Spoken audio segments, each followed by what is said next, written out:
Okay everyone, good to see you all. I'll move to reconvene the adjourned meeting at 1:30 p.m. today. All those in favour? It's carried unanimously, thank you.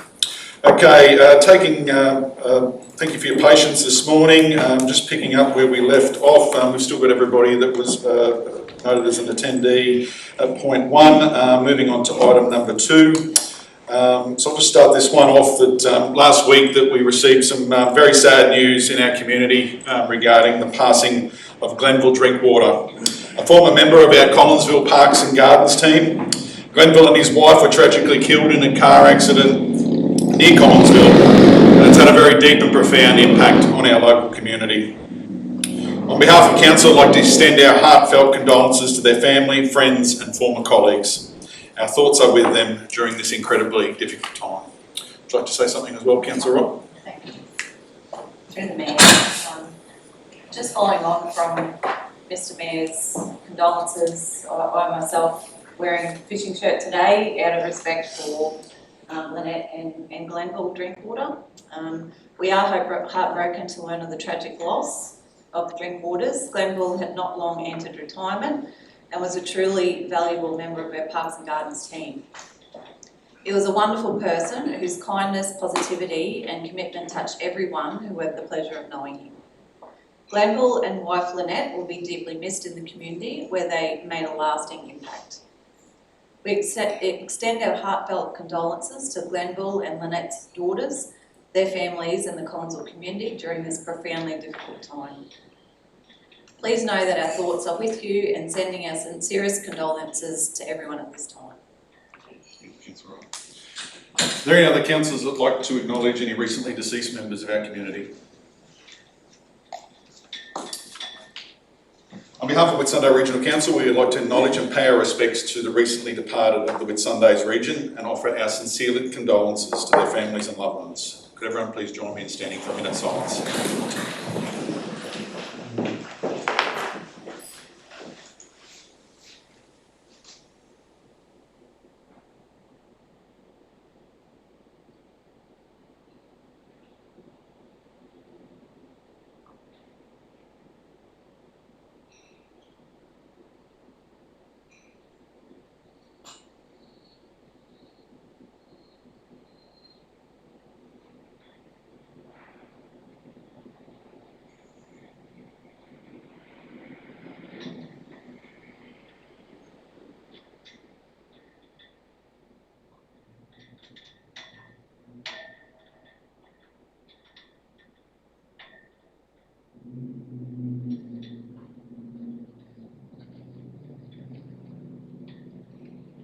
Please be seated, everyone. Thank you. We'll move to item number 3, which is confirmation of the prior minutes. Is there a mover? Move Councillor Wright, second Councillor Bowman. Any comment, discussion on the minutes? If that's the case, the motion that Council confirms the minutes of the ordinary meeting held 27th of August 2025 are put to the vote. All those in favour? The motion is carried unanimously. Item number 4, business arising. Would any councillor like to raise any business arising from the previous minutes? No. In relation to the public questions raised at the ordinary council meeting held on the 27th of August 2025 by Ms Tina Sewell, Mr Pascal Schaefer and Mr Michael Steele, the response letters have been provided in the section of the agenda for information only. Item number 5, Mayoral Minute. I don't have anything formal to put forward, but I'll probably just use this slot as an opportunity, I guess, to discuss some of the events of this morning. It's been a great day with a number of great things happening in our community. I had the pleasure of joining our State's Premier, Premier David Crisafulli. He's made a visit to our region over the last day for the purposes of a significant funding announcement for our region under the Residential Activation Fund. At that meeting, he announced $15 million approximately for the Whitsunday region to deliver water and sewage projects to Cannonvale, a $9 million project there in Cannonvale, and also to Proserpine, a $5.5 million project. Both of these were identified along with the Bowen South Utilities project in our Build Whitsundays housing action plan, And I think it's a fantastic result to see that through the development of that residential activation fund, we've had 3 projects funded for our region. I think it's something that really presents a region-wide opportunity for us to make sure that we've got infrastructure coming into place to support housing into the future. So I'd sincerely like to thank the Crisafulli government for their support, both local members, Minister Cam and Minister Last. And yeah, I think it really probably takes a level of weight off our shoulders with regards to delivering critical infrastructure to support new housing growth in the future. So an excellent outcome. Second one, another significant announcement today. A little coin here, which was officially launched today as part of the Royal Australian Mint's Big Things campaign. So it is a $1 coin of the Big Mango, which I'm happy to pass around.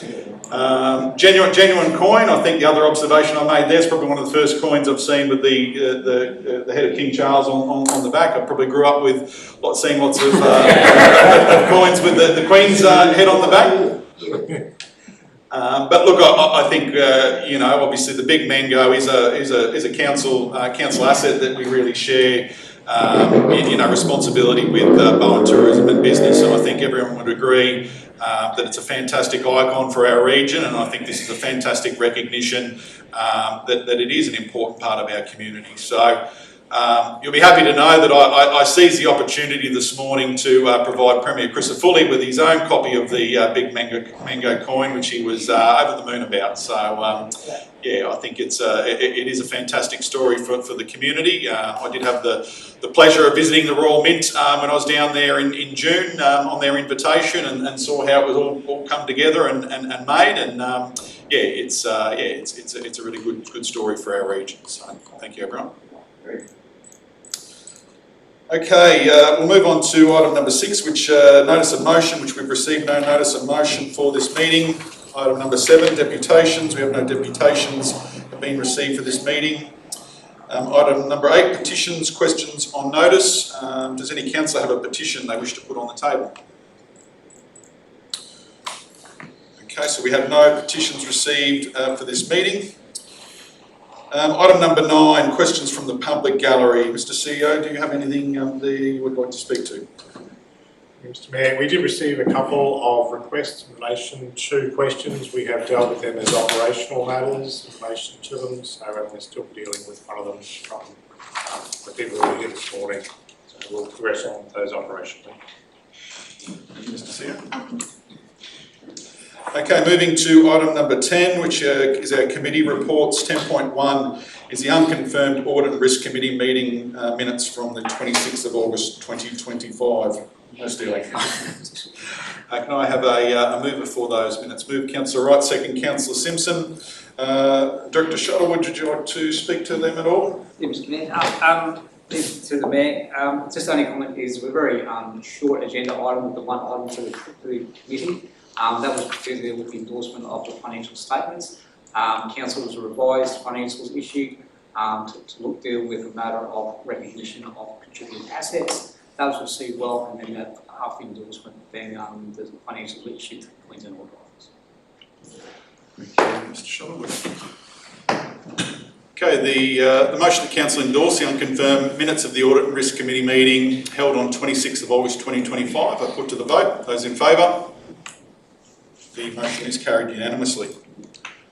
Okay, moving on to our officers' reports at item 11, first being 11.1, the development application for development permit material change of use at 2 Hermitage Drive, Airlie Beach. Mr.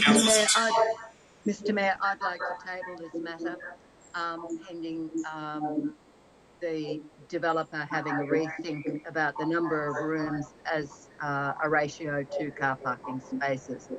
The car park, if I can have somebody else. So have we not already just addressed this, Councillor Clifford? Yeah, I'd like to table this so that the developer has the chance to rethink the ratio of rooms against parking spaces.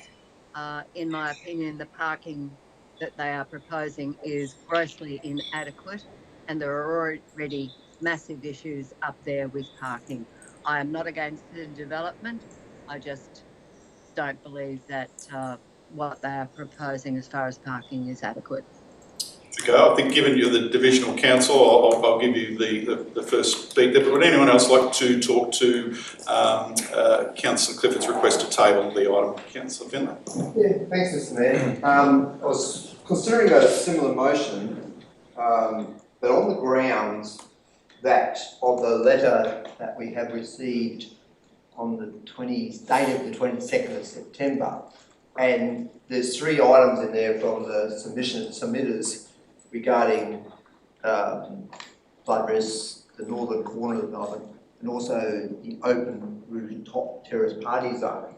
And I was wanting to know if these have been put to the developers themselves for their consideration, because when I read through this, it would appear that if these items here got addressed, then now the submitters may not have any other further issues with this project.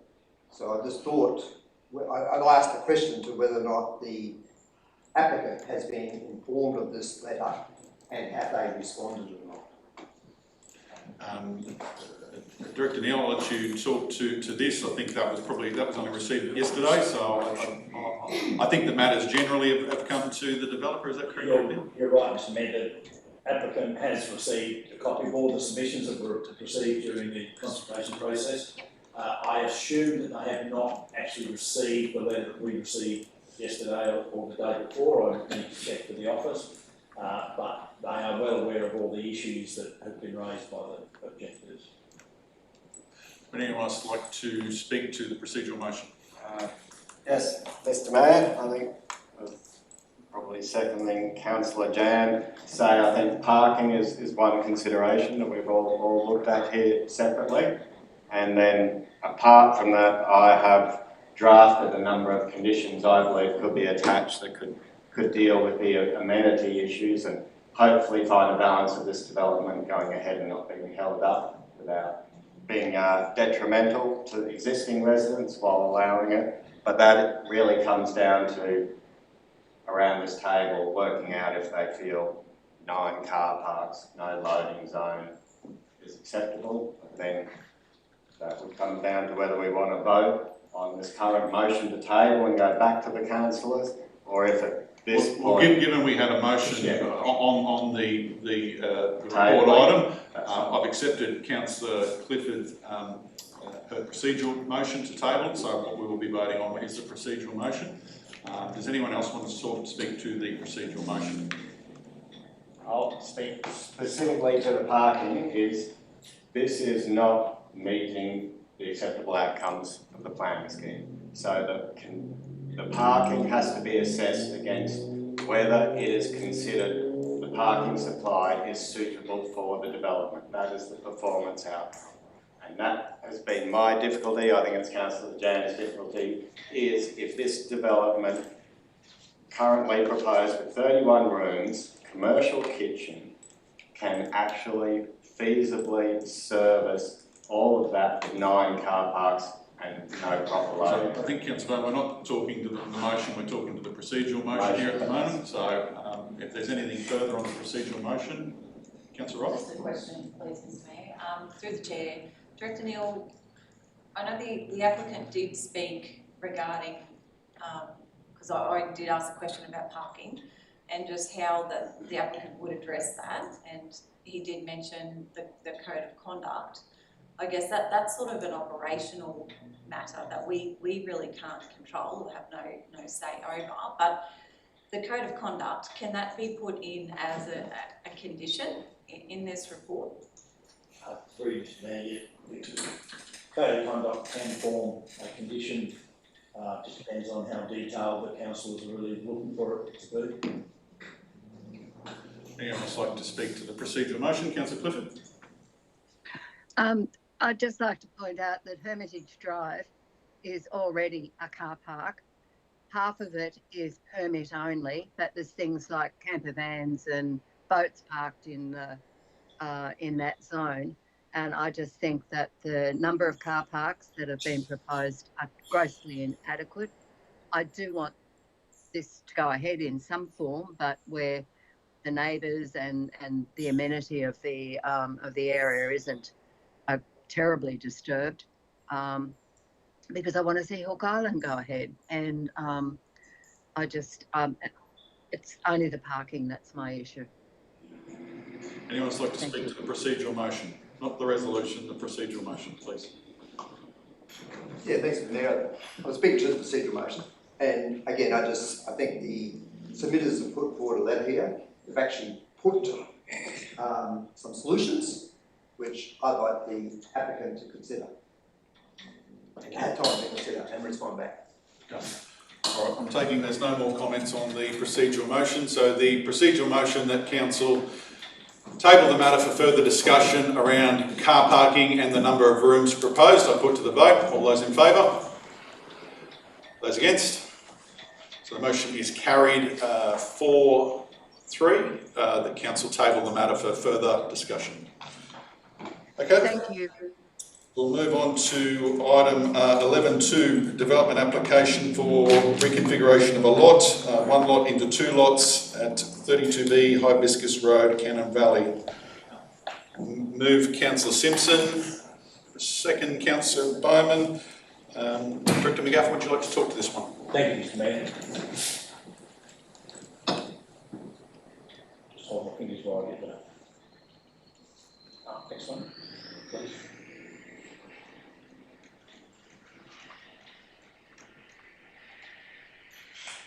Thanks, mate. Mr. Mayor, Hibiscus Road, Cannon Valley. Those that know, it's up behind the bus depot on the corner of Walford Road. It's a rural residential zone. Proposal is for an additional lot to be created at the rear of the lot. It is impacted by several overlays in the planning scheme, biodiversity, bushfire, flood and landslide hazard. That's all been looked at as part of the assessment of the application. If I can call it going on from the discussion this morning, parent parcel has been subdivided into three, and the aim of this application is to subdivide the rear lot into two. It creates an easement or a driveway that is approximately 150 metres long to provide access to an area that has lots well above the minimum lot size, even though there is a drainage line that effectively runs through the rear lots. So the key matters as it relates to the planning scheme, the lots do not have a frontage to the road, which is required 40-metre distance. The current subdivision means that there are two lots that sit behind the lot at the front. This is going to add to that, so again that is in conflict. It did go through the public consultation where the community were notified. No submissions were received.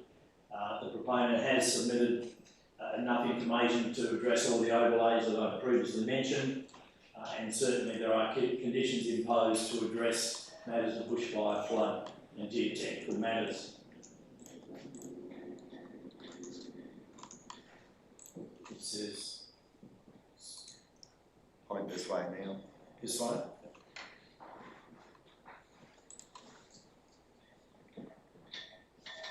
So our consideration that does not conflict with the overall outcomes of the subdivision code, complies with the performance outcomes. There are some issues regarding frontage of the lots that I mentioned, that we consider the rear lots are acceptable. They are above the minimum. They have adequate internal widths and depths for a variety of house plans with adequate setback to boundaries. It is very similar to the subdivision pattern you'll see in the area, so it doesn't compromise the amenity of that area. We believe it is a safe and convenient access to Hibiscus Road, suitable envelope for effluent disposal systems that must be on site, and there is sufficient area for refuse collection bins. There is a requirement for the access to be minimum 5.5 metres wide, and on the balance, Mr Mayor, it's recommended for approval. Any questions or commentary regarding that? Not so much questions, just again happy to see that it's being held to the 5.5 metre wide sealed access for the extra traffic that's coming up past existing properties, so that there's no detriment with dust and so on from that driveway, and also the fact that there is the drainage and the road reserve buffer there, so I don't expect there'd be an entire block of clearing. I'm still hoping sometimes we'll see land clearing coming up in those conditions, but I expect that again it won't be overly detrimental to the area. So I think it is good. It's some infill development, still well above minimum lot size with minimum negative effects. So I support it. Thank you. Anyone else like to talk to the item? Okay, the motion the council approve the development application for development permit reconfiguration of a lot 1 into 2 at 32B Hibiscus Road, Cannon Valley. I'll put to the vote. Those in favour? Motion's carried unanimously. Okay, item 11.3, development application for reconfiguration of a lot 1 into 2 lots at 130 Maloney Road, Thupara. Did I pronounce that right? Move to approve. Move to approve from Councillor Simpson, second Councillor Rott. Don't let it go to your head. Trip me up there, so Councillor Collins. There was an alternative resolution sent through yesterday. 2 of them, wasn't it? Which one are we talking to? The second one that came through. Maloney Road, yeah. Maloney Road. It wasn't.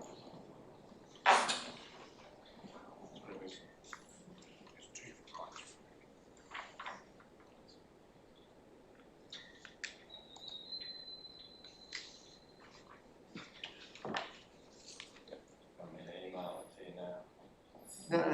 I thought there was 2. There was 2 that came through. Is this the second one? Yeah.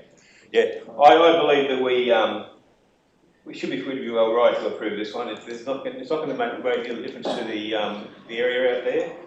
It's an elderly couple that are looking at breaking off their house block and away from the grazing. It's obviously the land suitable for grazing.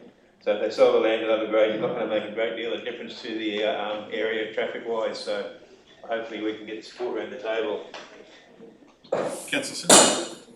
Yeah, thanks, Mr Mayor. Just backing up Councillor Collins, the conditions, the reasons to approve this one. It's proposed with there's similar lot sizes in the area and 14 hectares, I think, for the house lots, roughly 35 acres. It's still a reasonable sized lot and it's on a sloping bit of land that's probably not suitable for much in the way of agriculture, and there's also water restrictions and God knows what. So it's still fitting, I think, with that area with reasonable sized lots. So yeah, I support this one as well. Director McGuffin, do you want to comment on anything here? I think everything's pretty well known to the councillors, Mr Mayor. I'm happy if councillors want clarification, but I think they understand where we're at. Thank you. I'll go Councillor Clifford. Councillor Clifford? Yeah, look, I don't have a problem with approving this. I've been up there a few times for various reasons, and where the house sits is totally unsuitable for anything other than a house. And I think that the benefits of having grazing on the rest of it will improve the amenity of the area. So I'm happy to approve this one. Councillor Finlay? Mr Mayor, I'm probably happy to support Councillor John's motion to approve it. And my question was there was 2 alternative motions that got ignored out. One of them, the very first one, included, and tell me if it's not in this one, condition to upgrade Maloney Road to the point of access with new lot in accordance with Council Development Manual standards approximately 300 mil to 500 mil of widening of point locations, in addition to upgrade existing driveway access locations close up to current locations and improve non-compliant driveway standards. So, Mr Mayor, I would like to include the conditions regarding the roads in this motion. And then my question is through to the Director. If we put a condition in, any condition in these, does the applicant have a right to negotiate any of those conditions without Can you just talk through the proposed condition he's referring to? Thank you, Mr Mayor. I assume it's a condition that requires the road to be upgraded to a width of about 5.5 metres. The road is slightly narrower and the view is a practical one as far as increasing traffic. The road needs to be up to standard, and council standard is a 5.5 metre ceiling. So I think there's an area of about 150 metres that is below the 5.5 that just needs to be upgraded, and that is consistent with council's development manual. And if it was a subdivision, which it's not, but if it was, then we would be officer recommendation would be the road had to be constructed to council standard. In this instance, the road's there, it's not up to standard, and the condition is just saying you need to widen it for the additional traffic for safety purposes. Okay, to the mover of the motion around the request of condition there, do you have any thought there? I don't believe it would make a great deal of difference at all to the traffic on that road. I really don't. That's all right. Thank you, through the chair. I guess the question is, it is just one extra vehicle on that road, and should they be expected to upgrade it to that standard? And I suppose, how much is that going to cost the applicant? I'm just wondering if we have any indication of how much that's going to cost. Mr Mayor, look, I don't have a figure in mind. I imagine it's going to be a couple of thousand. It's unlikely to be a couple of hundred, but to what extent I could not say. Okay. Councillor Bowman, if you yeah. Just as a question is the road currently not up to standard without this additional lot, and therefore realistically that upgrade is necessary, but like many of our roads waiting upon that? Or is it this one lot that is triggering that upgrade, so therefore it's not conditioned, we are putting added burden on to other ratepayers? So, you know, if this lot isn't approved, is that road upgrade actually still required to meet our current standards now? Through you, Mr Mayor. The extra lot, we've done an assessment because of the traffic movements in that area, it triggers 5.5 metres wide. So if this didn't go ahead, the argument is that the road could probably do with an upgrade to meet council's development standards. But having said that, there are a lot of roads in the area that aren't up to standard, i.e. the next application, that you will see sprinkled around that were approved, constructed in accordance with the standards at the time of approval. So all we're doing is bringing to council's awareness that given the traffic movements, given the additional traffic movements that, you know, rural residential areas like that, you'd expect up to 10 vehicle movements a day. So our current standard requires a 5.5 metre wide seal. Thank you. Mr Mayor, my question that wasn't answered was, in any condition that goes into the development application, can the applicant ask for a negotiated decision notice without going to? My apologies, Councillor. Yes, in essence, the decision goes out, they have a period to negotiate a decision, negotiate a variation to any of the conditions. If they don't utilise that, then after that they can go to the court. So yes, if they're looking at this and we send out the notice this week, next week they can come back to say, can you please reconsider? So just on that, Mr Mayor, sometimes I think we've got nothing to lose, but to put something in. Thank you, Councillor Miller. Councillor Clifford? To what point do we want the road upgraded? Because there are a number of entry points to this particular property. So is it to the first one closest to the Bruce Highway? Is it the one that goes up to the house, or a couple that are a bit further on? Just Through you, Mayor, the request is to upgrade the road to the access to the lot created, which is the first one as you go up the hill. The house has its own access further up the hill, so it's just that first access to the vacant lot that's created. Councillor Robb? Yeah, through the chair. thank you. Through the chair. Well, I think we might be jumping the gun here a little bit. Look, the applicant isn't asking for a house to be built on this rural land. Like, all they're asking is for it to be split up for the purpose of grazing. That's all we're aware of at this point in time. So to be jumping the gun and thinking that there's going to be extra traffic on this road, we don't know that yet. Like, all we can do is based on the information that's in front of us. And yeah, to be honest, it's no different to what it is now. Say something, Mr. Seaman? Just to make sure we're clear about what we have, is the amendment on the table at the moment with that condition in? Yeah, we're just at an amendment stage? So we're still at the the amendment stage. At this point, based on the mover of the motion, there is no additional condition on the road, unless it was put in there. It hasn't been a stage. Yes, mate. You know that access parking in the city. That's a second. I haven't agreed to that second. No, and yeah, as I said, I don't think the mover had agreed to it, let alone to get to the second. So, Yeah, that's right. So any further discussion, Councillor Finlay, last one? Last one, yeah. I take Councillor Wright's question there, but in creating this lot, even though it's another rural lot, it does give the potential buyer of that lot the opportunity to buy it, build a house on there, and it doesn't have to go through the DA system. So it could, in the future, obviously have a house on there, and that would increase the traffic on that road. Don't like coulds, but thank you, Councillor Finlay.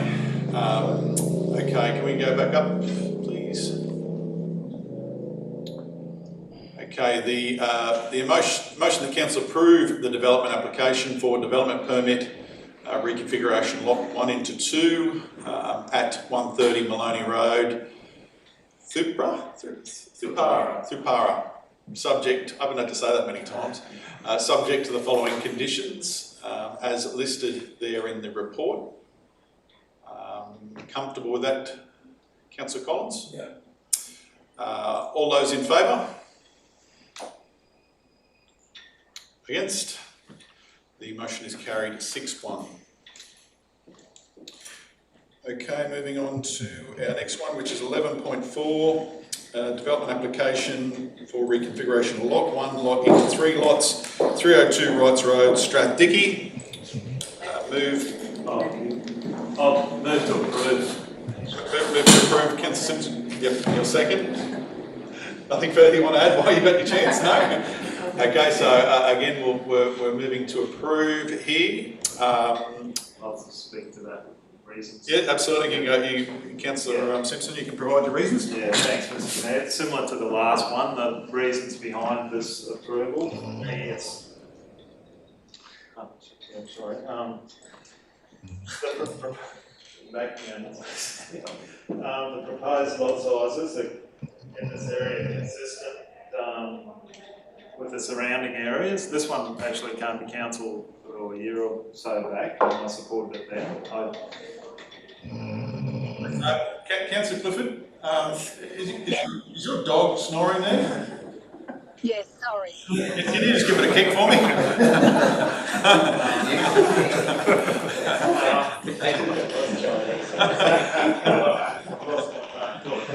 I lost my train of thought too, so. Apologies, I thought I'd put back on mute, but I hadn't.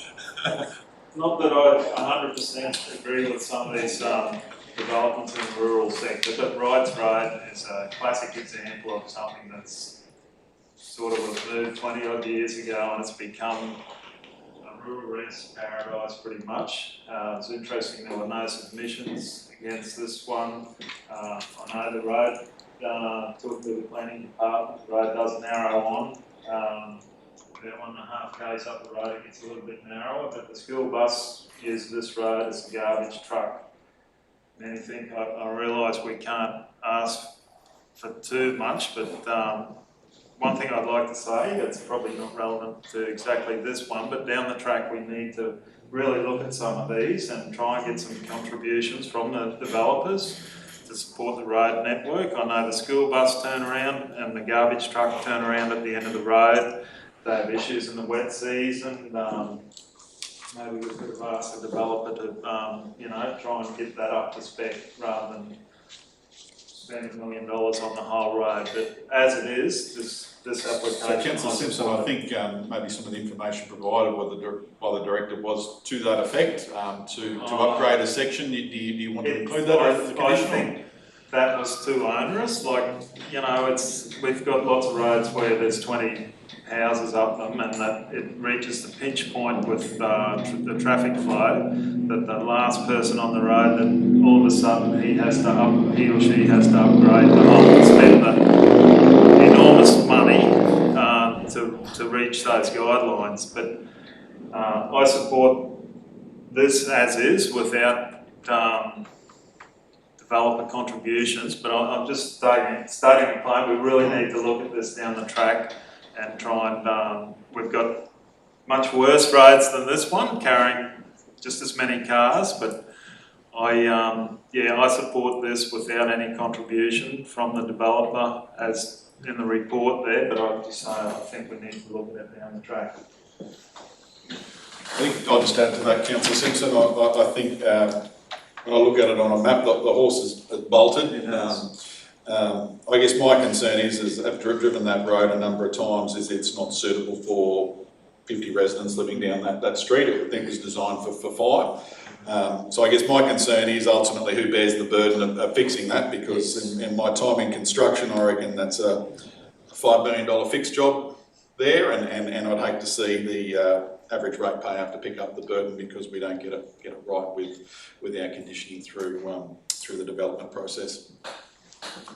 Councillor Mr. Mayor, I agree with you there. So my question was, if we do approve this without any condition regarding the upgrading of Wrights Road, is there any responsibility of council to upgrade that road at all? Through Mr. Mayor, if the application is approved, it doesn't place an immediate responsibility on council to upgrade the road, but it will be like no other road, it will be like any other road, I should say, I apologise. Within the local government boundary, the council has a responsibility to say, is this up to standard? If it's not, is it at a point that is okay? Is it at a point that increases safety to residents and road users beyond an acceptable level? And it's once you hit that trigger that the council will have a responsibility to upgrade that road. The road will obviously need that investigation, that assessment, and some sort of decision to be made when the road reaches that. And until then, I argue that the council doesn't have an immediate obligation to upgrade the road. Thank you, Mr. Mayor. I speak against this approval. Again, the last time I was with the majority then who voted against this. This is up the end of Wrights Road. There's a section that went rural residential because it went up into the slopes and the trees. And that is what has triggered a number of these transformations over the year. This is right down the end. The majority of people that live there would have never seen this development application sign because it's right at the end of the road. This is directly across the road from active cane and filtering into the buffer zone of an active quarry. This is not a natural progression. This is going beyond those slopes straight out into active flat cane land area with the added issue of being in the buffer zone. I don't see this as perfect. rural residential land. The condition of road approval is only on the section of land from not even their first new crossover to the current crossover. So they're only asked to improve the bit where their own subdivision has benefited. So even if council is considering approving this, I think the road condition has to stay. Otherwise, the general ratepayer is funding these subdivisions. We may as well be buying the block of land instead of paying for a road to go in there so they can sell off 2 lots and make $1. But for me, this is creating contested land. I was talking to the cane farmers last night. This is their biggest concern, is new housing blocks going right in the face of active cane, because we don't know who's going to move in there and build a house, and whether they're from Melbourne, who then starts complaining about farming going on. So for me, I won't be supporting it. It's a rock. Thank you, through the chair. Yeah, look, going for a drive down that road and just having a look, like the mayor said, the horse has bolted there. Like there's already a lot of, it is just a lifestyle block. Like that's what that whole road is now. So yeah, and as far as I'm aware, cane hasn't been grown on there for quite some time. I think it's the KRA, Neil, is that what they call that buffer zone or whatever it is? Like, yeah, so when the applicant first, when he was there a long time ago, it wasn't there initially, but over some period of time that has been put on a map somewhere, and the applicant didn't even realise that was there. So I don't have an issue with this. I think this is the sort of stuff that we do need to discuss around the table. Like this is the perfect location for more blocks like this to become available.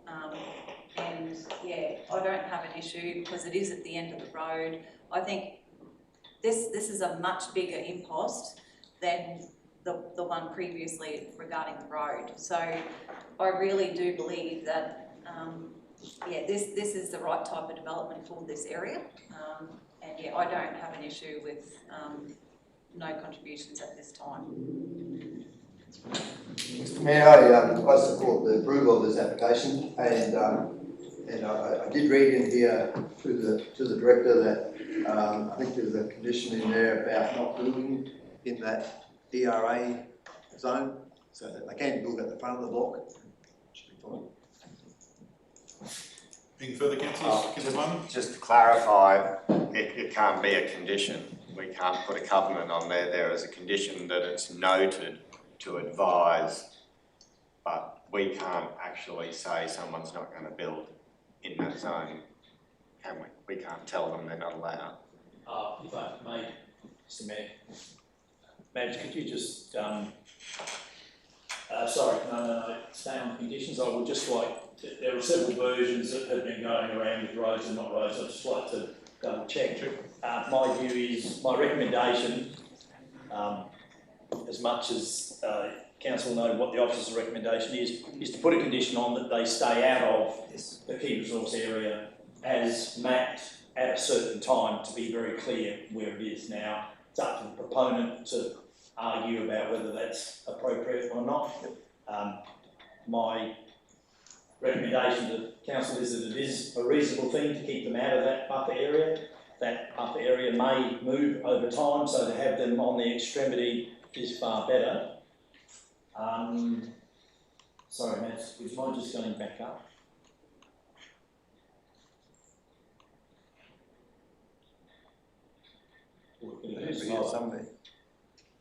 There you go, 1.6. The dwellings must not be constructed in the key resource area, separation area buffer. So we've tried to delineate exactly what it is, so that there's no debate. We've given it a time, and the version of the planning string where it will be found. Councillor Simpson, you can have the last word. Just in closing, Mr. Mayor, to some of Councillor Bowman's comments about no one seeing a sign at the end of the road. There's only one cane grower up the end of the road, but directly across the road from me. He's had ample opportunity to put a submission in against this, and they haven't. And they've also cut up blocks in the past. So just to clarify that. Yeah, the last word, councillor Brown. Okay, can we go back up to the motion for me, please? Okay, the motion the council approve the development application for reconfiguration of a lot 1 into 3 at 302 Wrights Road, Strathdickey. I put to the vote. Those in favour? Those against? The motion is carried 6-1. Yes, you did vote. Yep. Yes, for it. Yes. Okay, moving on to item 11.5, Collinsville Showgrounds Precinct Master Plan. Moved Councillor Wright. I'll second this one. Tony, you're talking us through this. Thank you. Thank you, Mr. Mayor. The Collinsville Precinct Master Plan has been developed to better accommodate community and visitor activities and turn the precinct into a valuable and accessible community asset. The master plan has been developed, building upon the key principles of the Collinsville Master Plan 2021, as well as extensive engagement process with the local community through interviews with key users, community information workshops, information stalls, student workshops, and also through our surveys as well. It has also been developed in conjunction with the service and asset managers within the council as well. The plan creates 5 separate precincts, focusing on the outcomes from the consultations, building around the youth and community, sports and play, parkland, visitor and events. In terms of the staged approach that council will be taking to deliver this, this will be in line with our capital works budgets every year and prioritising that within line with our funding sources. If there's something else, I'll give that over to the council. Thank you, Tony. Councillor Wright. Thank you, through the chair. Thank you very much, Tony and Dan. Yeah, I know it's been back and forwards to a lot of the different stakeholders and community, so thank you very much. I just want to say how fantastic it is to see council adopting, hopefully, the Collinsville Showgrounds Precinct Master Plan. This is a really exciting step forward, not just for the showgrounds, but potentially the recreational heart of Collinsville.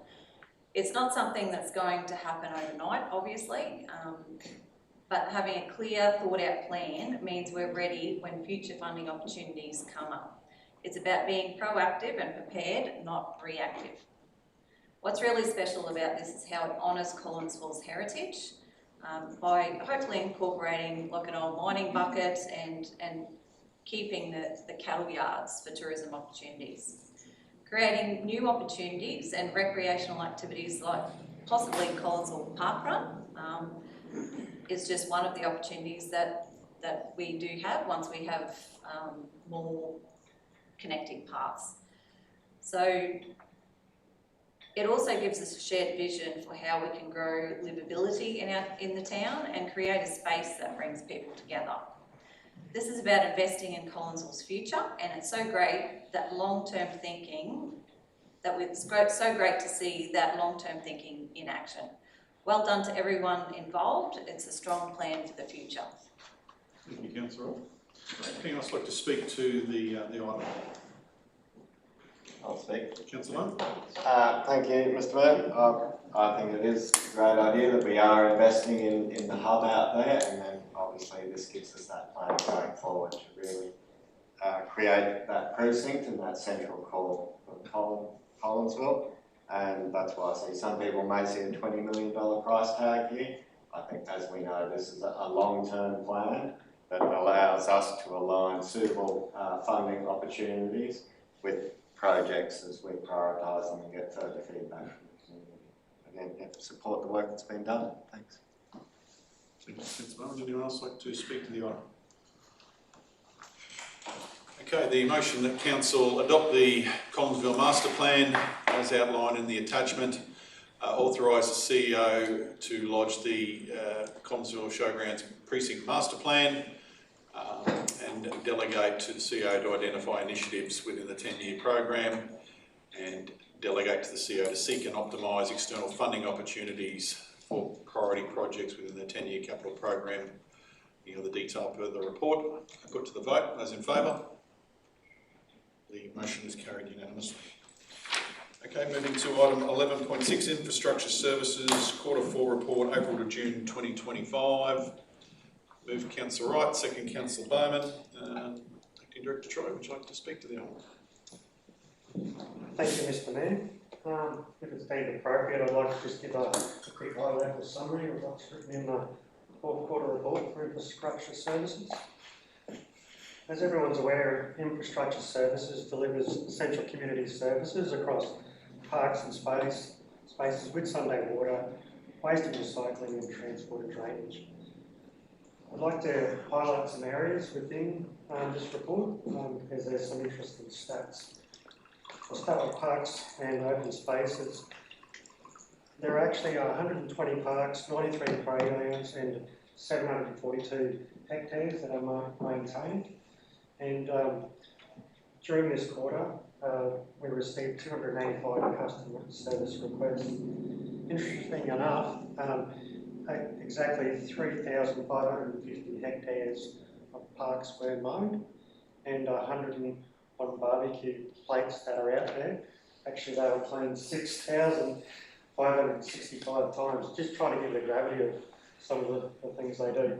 59 trees were planted and 16 were removed. Some key projects that Parks and Gardens worked on. How many of those barbecues were in Bowen?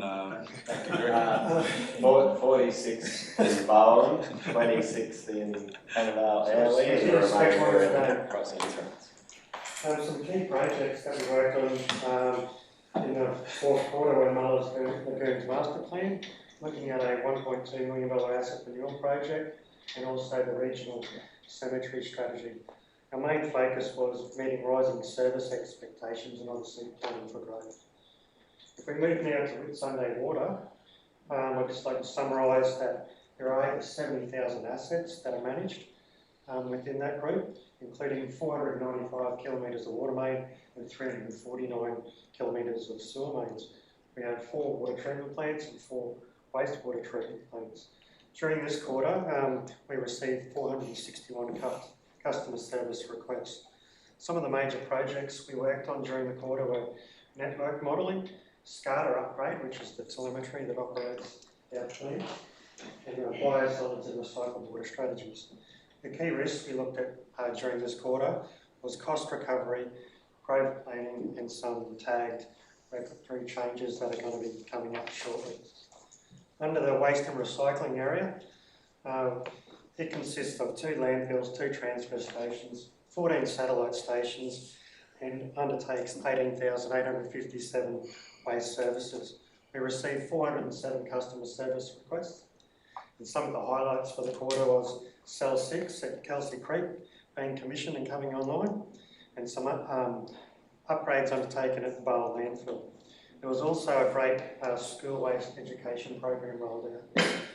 Our focus heavily in this space is on landfill space, legacy sites, and some regulatory compliance that we're undertaking. Now if I can move to the roads and drainage section. This one also is quite interesting.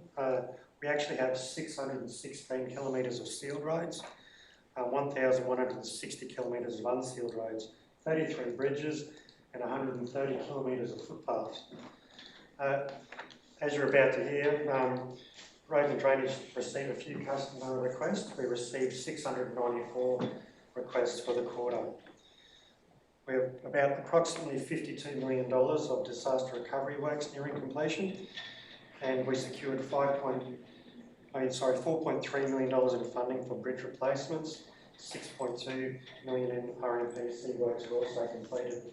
Our key risks we looked at during that quarter was cost escalation, skilled workforce shortages, and legacy drainage issues. So in conclusion, you can see there's a strong quarter for operation and delivery, and community engagement was undertaken, but we tried to maintain a strong focus on safety, sustainability, continuous improvement to meet the needs of our growing region. Thank you. Director. Councillor Simpson. Ask a question, Director Troy, what a report, well done. But I see in there you mentioned the biosolids reuse strategy, and like it's been thrown around for years and years, and I just wonder if we're any closer to actually trialling some of this stuff. Through the mayor. Thank you, Councillor Simpson. Yes, we've just finalised our site-based management plan for the established biosolids facility. So we're now undertaking an assessment to gauge what's going to need to continue the pilot to make it mainstream. So there'll be several upgrades that we'll have to consider for the site, and that'll be looked through the lens of making sure that we get a return on investment for money spent to bring that to council for consideration. Thank you. It's on. Yeah, Mr Mayor, congratulate Acting Director Troy here from the reporter and the whole team on all the work done in that quarter. Just one question, Mr Mayor, was a little bit concerned. Is in Bowen we had 26 dirty water quality complaints, which is, well, we haven't had that for a long time since we've had our water treatment plant. And then we've also had 11 water main breaks as well. So just might get the comments from the director on that. What might have happened in that quarter? Through the mayor. Thank you, Councillor Finlay. Always like to get asked about stats. I'm getting a little bit excited about these things, so I apologise in advance. It was a good question to ask because we often, assess where we were sitting at last quarter. We compare that even with the quarter before or this time last year. This time last year, as Councillor Finlay is referring to, it was a lot less. There was actually only 4 complaints for discoloured water or water quality. So there actually was a situation that was in April 2025, and this ends in a good news story, by the way, where it's for a long time, Bowen's water source presents an ongoing water treatment challenge in regards to levels of what they call iron and manganese in the water, seasonal fluctuations that can, adjust their levels of turbidity in the water, and also things like organic content. So what that means is we extract out of the riverbed through a thing called spears, but we also have surface extraction as well too. So when you get a wet water event, the water can get a high lot of turbidity or muddy, so we have to make sure that we manage how we're going to take it from the bottom or the top, and that presents challenges because it can make changes to what we've got to do to the water to treat those levels of iron, manganese or organic content that gets washed into the river. We also have a 60-kilometre pipeline that presents challenges in regards to temperature and balancing disinfection and manganese in the pipeline. We have some flow constraints, like in the river through the spears, because they can get a little bit blocked up through the iron and manganese content, so we have to do a series of activities to make sure that that's maintained frequently. Going back to the April 25 event, at the time we were installing a series of new intake pumps that push water along to the low level reservoirs here in Bowen. There was also a high level of rain event which exacerbated the concerns that we were having, so we had higher levels of turbidity and iron manganese. Furthermore, we had restricted access to our Bowen water treatment plant because we used to have a crossing. You couldn't get across for certain periods of time, and to make sure that you maintain your finger on the pulse when you're managing changing levels in turbidity and water that comes into the plant, you have to be on site. So that sort of constraints on how we can operate and maintain. We do some stuff remotely, but there's some tweaking that still needs to be undertaken on site. Whilst we have these challenges ongoing at the time, I'm sorry this is a long-winded approach, we also had to undertake what they call a clear water dump because we noticed that there was a high level of iron mag in the water that makes it go a red colour. So we were dumping that to one of our lagoons. A bit still got through down the system before we could get rid of it. So we had to do a whole series of flushing as well. And when you do flush mains, that can also undertake strip what we call a biofilm off the inside of the pipe. Normally during normal flows, that won't come off, but when you increase the flow through it and strip it off. Like if you guys and girls went home tonight and went to your kitchen sink or your bathroom sink and took the aerator off and turned the water on, within about 10 seconds that water will go black. And it's nothing to do with the water that's coming into your household, it's the biofilm inside your pipework. Put the aerator back on, flow gets balances back out, and she's back to normal. So it's quite interesting. So, what are the corrective actions undertaken, you may ask, Councillor Finlay? Thank you for asking. The access to the causeway through a funding program has been installed, so now we can get to the site during flood events, which is a great, fantastic thing, you know, that we can thank state government and council for. We've also done some process improvements, which I know I'm getting excited, sorry. Great stuff, Mr. Mayor. We switched to a thing called coagulant, so that's the stuff that when iron mag is in suspension in water, you can't see it, but it pulls it out of the water and drops it down, and we filter that out before it goes on the pipeline. We've actually changed from aluminium sulphate to aluminium chlorohydrate. Doesn't mean much to everyone else, but it really enhances how we treat the water. We've also replaced chlorine oxidisation with potassium permanganate. That's another chemical that we use to try to get the red stuff out of the water. Yeah. Some operational responses are already done, sorry, there's another page. Is that we do weekly retention of treated water samples. We take things called jar samples just to make sure we're over things. So if there's any changes, fluctuation, the boys can make those tweaks straight away. We have some planned ongoing improvements too. There are some flow capacity upgrades that we've got. We've got a new surface water intake structure that we're doing at the plant itself. We're about to do a thing called pigging, which we stick a plug pretty much up the water main and send it right through the plant, and it cleans the inside of the pipe.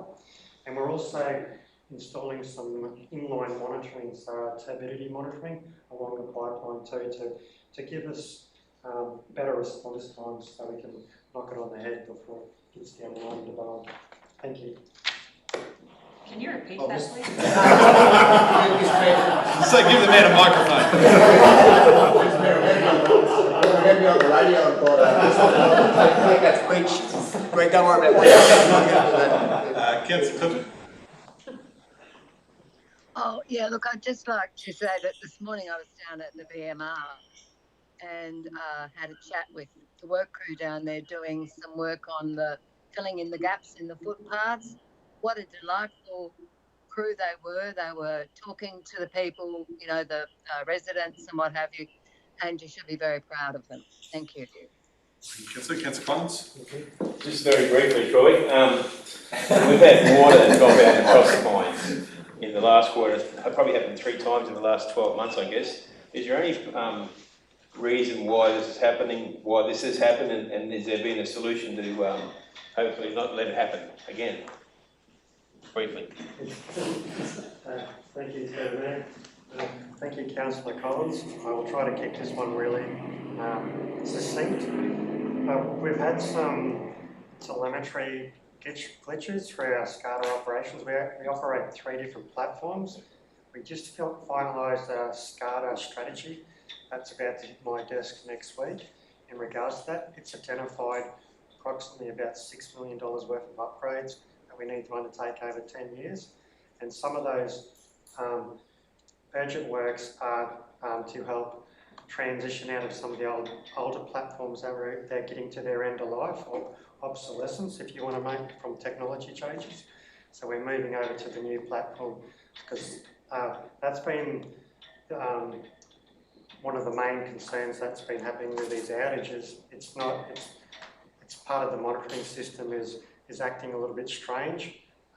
So we're upgrading that platform to de-risk that from reoccurrence. Thank you. Councillor Hone.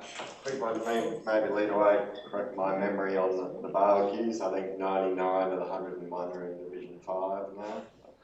I did leave that. Is that a correct stat, Councillor Bowman? We're at 42 in Bowen, 20 in Airlie Cannonvale, 12 in Collinsville, 27 shared between Councillor Collins, Councillor Simpson, I would guess from that. But for me, when we're cleaning 5 days a week, is that still just the weekdays? Or 5 times a week? Through the man. It depends on their usage, their high usage. It's like how we have a park hierarchy, the amount of people that use it, but they're constantly checked and they're cleaned, you know, more or less depending on how much they get used. Like I know some of the high use parks get cleaned a couple of times a day, but there's also users clean them themselves as well. Thank you. That's all right. Thank you, through the chair. Just a roads question, Troy, maybe if you want to take it on notice or whatever, but just in regards to RMPC, it did say in the report that there's a lack of coordination or something. Is that because we're short a person in that particular field? And also just with the second part of the question, in regards to Bowen Developmental Road, the section from Bowen to Collinsville, and obviously this might be for you too, Mr. Mayor, but just after the accident, I guess is there some pressure that we can apply to state government to possibly look at upgrading that road and or just make it a bit safer overall?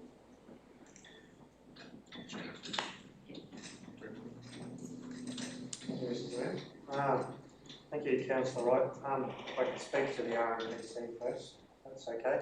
I was at the RMPC update meeting earlier in the week, and it's actually on track. The packages are progressing nicely. I do have an overview that I was hoping to have today, which I can forward to Council just to find out where we're at. I can vaguely remember, but I don't want to say a stat that's not quite correct, but it's still within hand. We've completed, you know, quite a few packages at the moment. The contractor gave a good overview, and we had QRA at the meeting as well, and they were happy with the progress. We do have a couple of vacancies at the moment, but we have other staff that have come in to assist us until those vacancies are filled. I've undertaken a couple of interviews at the moment, and we do have some strong candidates with strong RMPC backgrounds as well too, so I can only see good things for the RMP in the future. For the second question, I'll have to take it on notice and understand, but there could be some opportunities. And probably just to add to that, I have obviously spoken with Dale around it, and that's what the road within his region. I think with regards to the Bowen Developmental Road, there was a funding stream available for that through that Country Roads program. I think with the probably more with Collinsville Road there, probably where we've spoken about advocacy in the past, specifically through the area in the past, you know, through the range there, and I think I probably, you know, we probably need to unpack us around given there has been a fatalities on there now, whether there might be some opportunity through something like the Black Spot program to fit in with there, and maybe that's one you could probably follow up directly, Troy, given it is an ongoing program, and you know, I think they've recently funded the works there on the Boodaloo Road intersection with the highway, so yeah, I think it could be an avenue. And that's probably the point, just to follow up, Mr. Mayor, good. Just with the Black Spot funding, is that for local roads or is that for state roads? Because that would be perfect if we could. I think it's just where they're seeing major incidents, regular incidents, yeah. Okay, anything further on the infrastructure report? Councillor Simpson? Got to make a comment. Yeah, last word. Yeah, and Troy mentioned it in his report. You and I were up there the other day, the 6 mile culvert on the Upriver Road. Yep. It's important access to the Bowen River pump station. So John and his friends in Bowen here will be able to have better water supply in the wet season. So thanks for that, Troy. Keep to that, councillor. Okay. The motion that council receive the infrastructure services quarterly report, quarter 4 for 24-25. I put to the vote. Those in favour?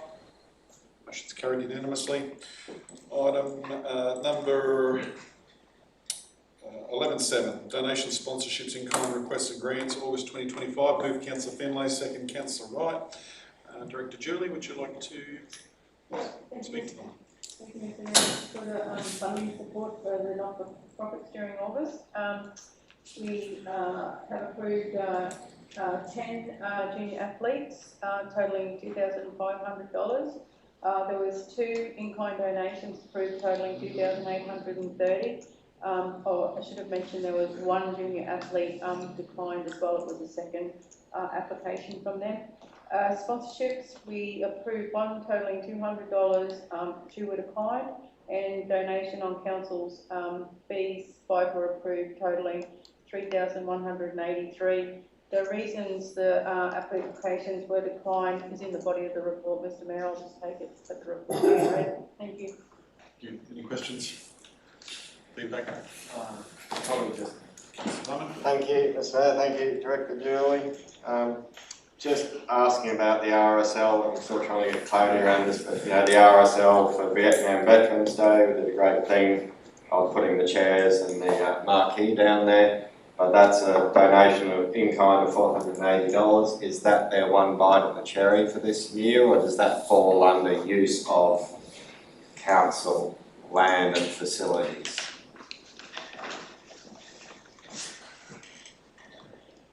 That was in-kind support on council land, so I'll be back to use that next. Okay. Yep.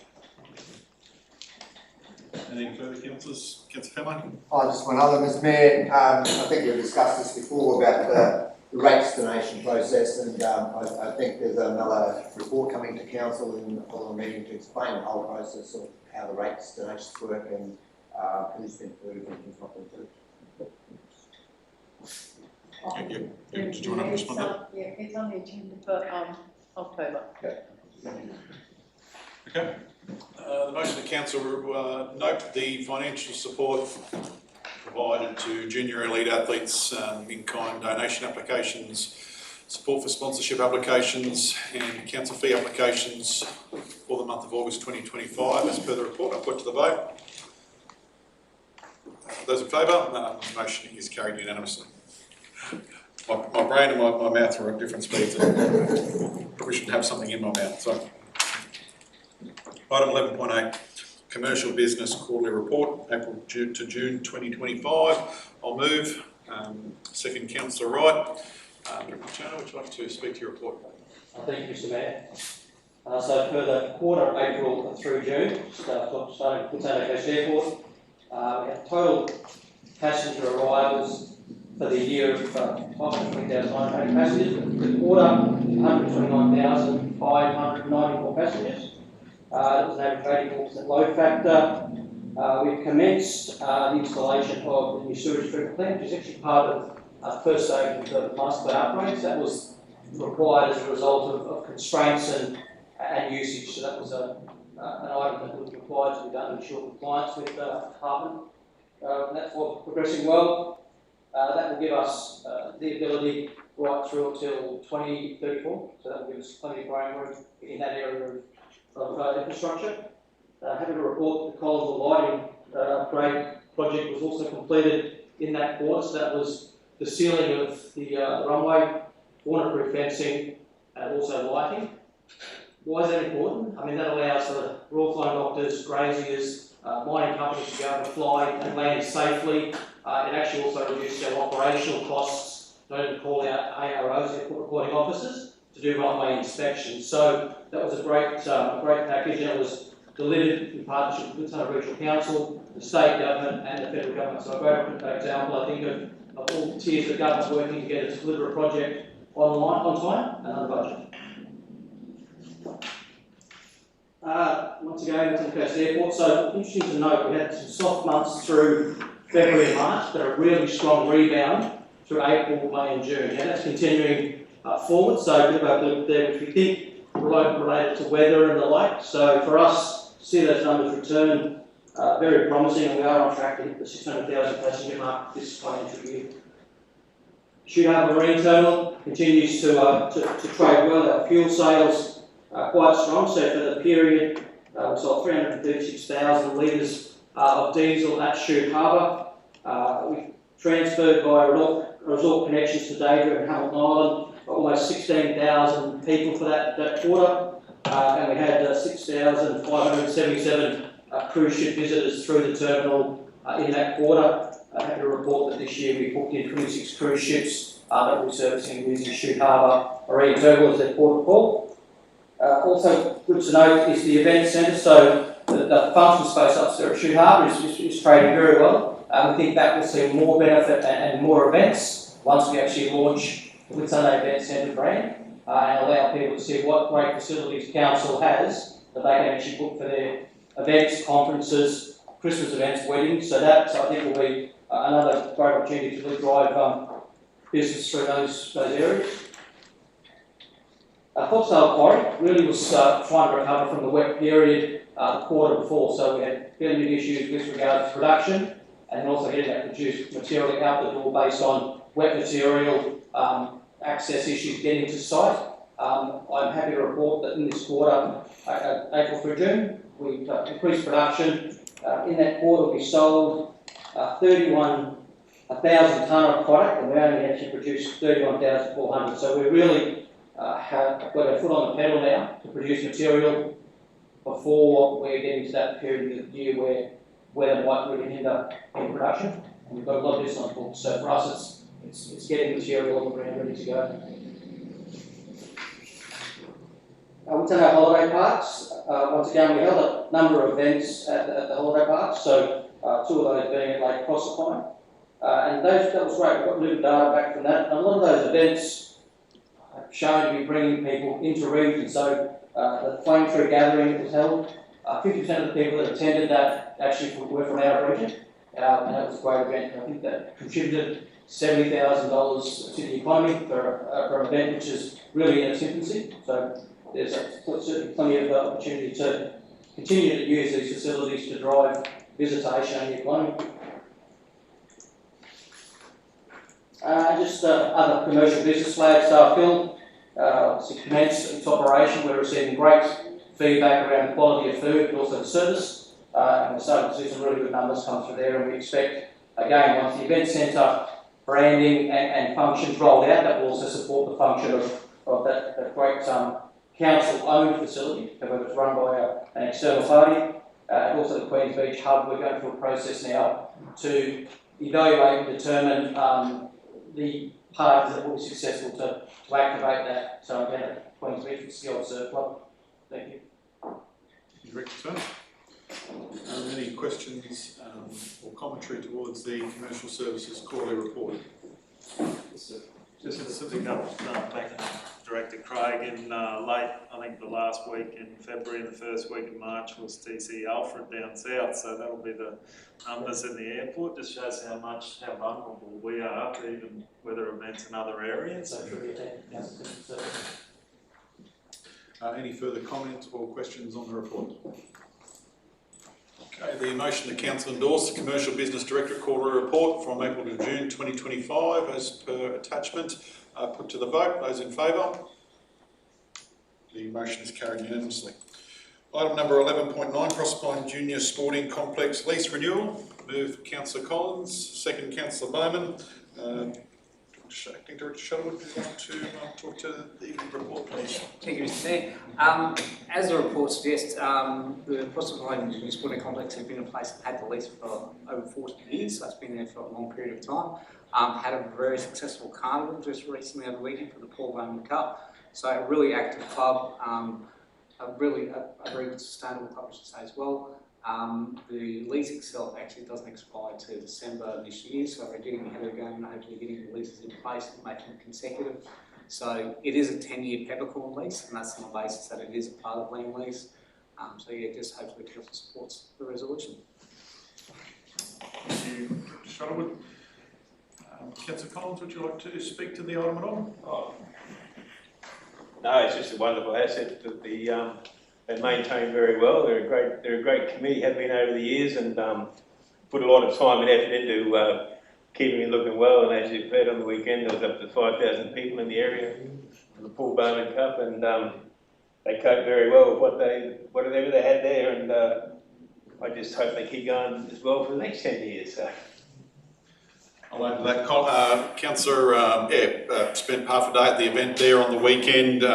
Significant numbers of people coming in and not just coming for the weekend, actually spending some time, and we saw a lot of them overflow into other areas, even participating in the fishing classic one day, down there the next. So I think there was 88 teams there from as far away as Charleville, as far north as north of Cairns. So yeah, I think they're doing a really good job there, and I think have proved that they deserve their opportunity out there. So anyone else like to speak to the report? Okay, the motion the council authorise the CEO to enter into negotiations and execute a 10-year peppercorn lease with Proserpine Junior Sporting Complex. As per the report, I put to the vote. Those in favour? The motion is carried unanimously. Item number 1110, council meeting dates 2026. Moved Councillor Simpson, second Councillor Finlay. Acting Director Shutterwood, would you like to speak to, or Norm? I suppose I will hand over to Manager Governance Norm. So I suppose, as the resolution suggests, council is required to nominate the meeting dates to be held, and to be held on a monthly basis, and the report seeks to formalise that for publication. As I said, I'll hand over to the Manager of Governance. Well, firstly, I'd like to say I'm pleased to be back with you after a 4-year absence, and good to really acquaint myself with the people around the table. This is a report that comes to council on an annual basis to allow us to plan our next 12 months. It's a little bit different to the ones that were previously came to council, because we've taken out the venues for the meetings. We did alternate between, well, when I was in back in 2020, between Airlie, Proserpine, Bowen and Collinsville. We've taken the venues out, but we've then added in another section saying that it will be held at the council's public office, which is what we need to do for the compliance with the Act. Now that is designed to give us some flexibility if there's a weather event that perhaps makes a venue inaccessible, or as we saw this morning, political occurrences that mean we can't go ahead as planned. So it gives us a bit more flexibility there. The point is, though, that we will still try to alternate between venues. I think that's the intention, but gives us that administrative flexibility of picking the right venue at the right time to maximise council's participation. Any questions? I'll just comment on that. I guess, yeah, probably I was the initiator of the change around identifying specific locations, but also I wanted to say in the public forum that for all intents and purposes, want to ensure that we alternate our meetings between the Proserpine Chamber and the Bowen Chamber throughout the 2026 year, but really just having that flexibility if something does come up, and we have to move, we can then correspondingly balance that out on the next one. So, that's probably my thoughts there. I think probably just another comment I will make, although I'm supporting this today, just for flagging for council, I will be seeking through the Audit Risk Committee meeting to propose a change to one of the Audit Risk Committee dates, being the 28th of July 2026, which is the day before our proposed ordinary council meeting here in July 2026. I guess probably personally just struggle with the balance of having to read 2 extensive agendas in the 1 week. I think we probably even throw in a disaster management committee meeting or something like that as well, and yeah, really just to make sure we've got a good balance around our meetings. Any further discussion or questions? Okay. The motion that council adopt the indicative schedule of ordinary council meeting dates for the period October 2025 to March 2027. Mr. Mayor, it's probably that needs to be amended. Yeah, I was just going to say. Yeah, you've got the wrong dates on there. Yes, yeah. So from January 2026 to December 2026. Yes. So yeah, keep going up further. Okay, so the council Yeah, we've even got our numbering a bit wrong there as well. I think maybe we want to change that to a 1. And 0.4 needs to be changed to. Yep. So yeah, we want to change the dates from January 2026 to December 2026. No. So they're just dates for the 2026 calendar year.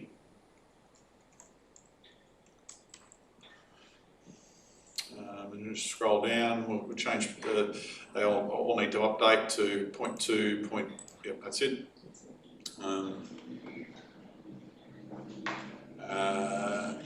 Item 4. Item 4, what do we got there? That's okay. Yeah, we're probably just seeking a subsequent 12 months would probably be appropriate while we're changing, is that right? Yep. So yeah, 0.4 change 18 months to 12 months.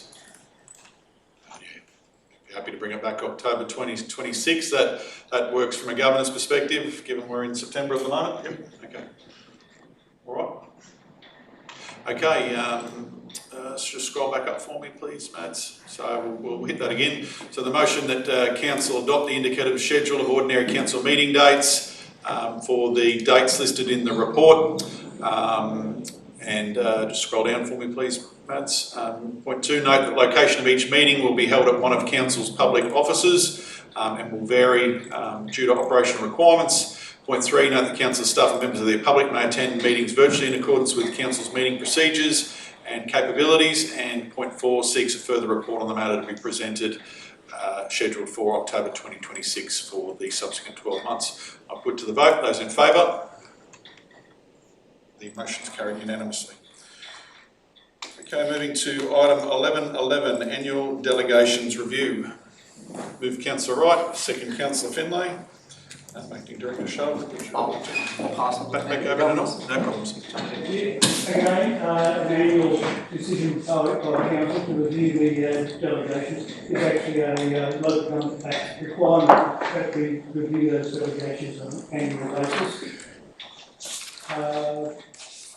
The delegations register, which is attachment there, shows the delegations under all the legislation there.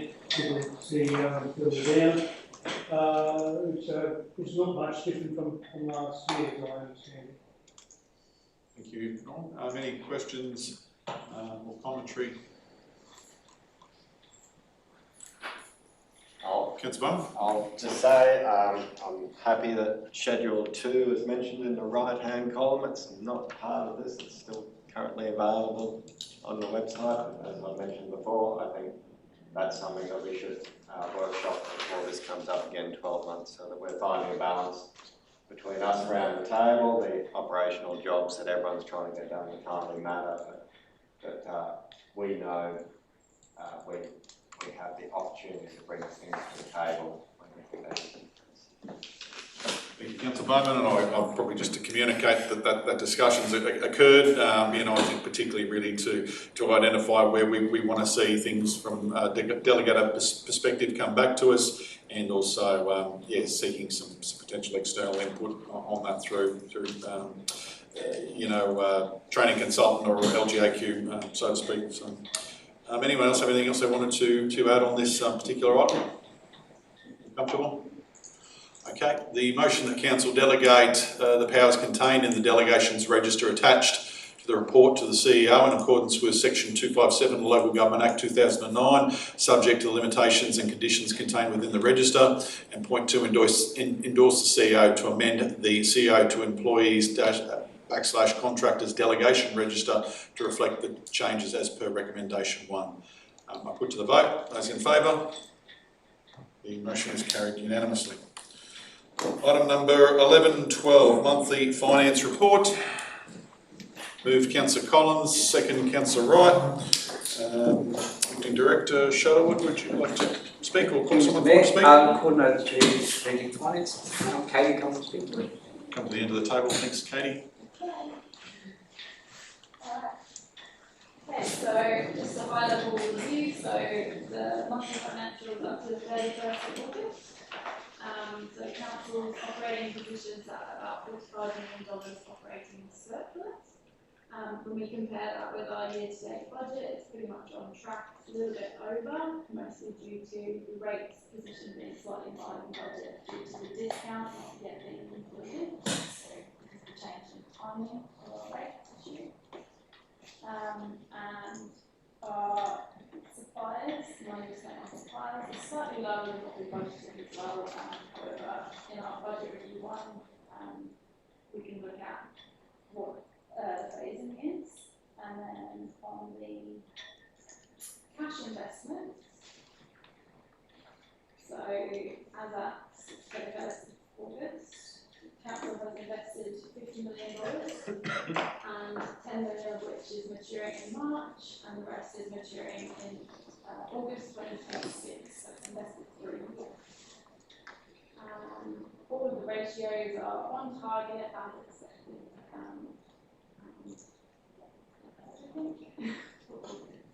Thank you, Katie. Any questions for Katie? Oh, probably. Yeah, thanks, Katie. Just the timing on the discounts, I'm just trying to understand that. So I know we're not showing the cash register receipts here, but we're putting it through at full amount and then we equate how many people come in early.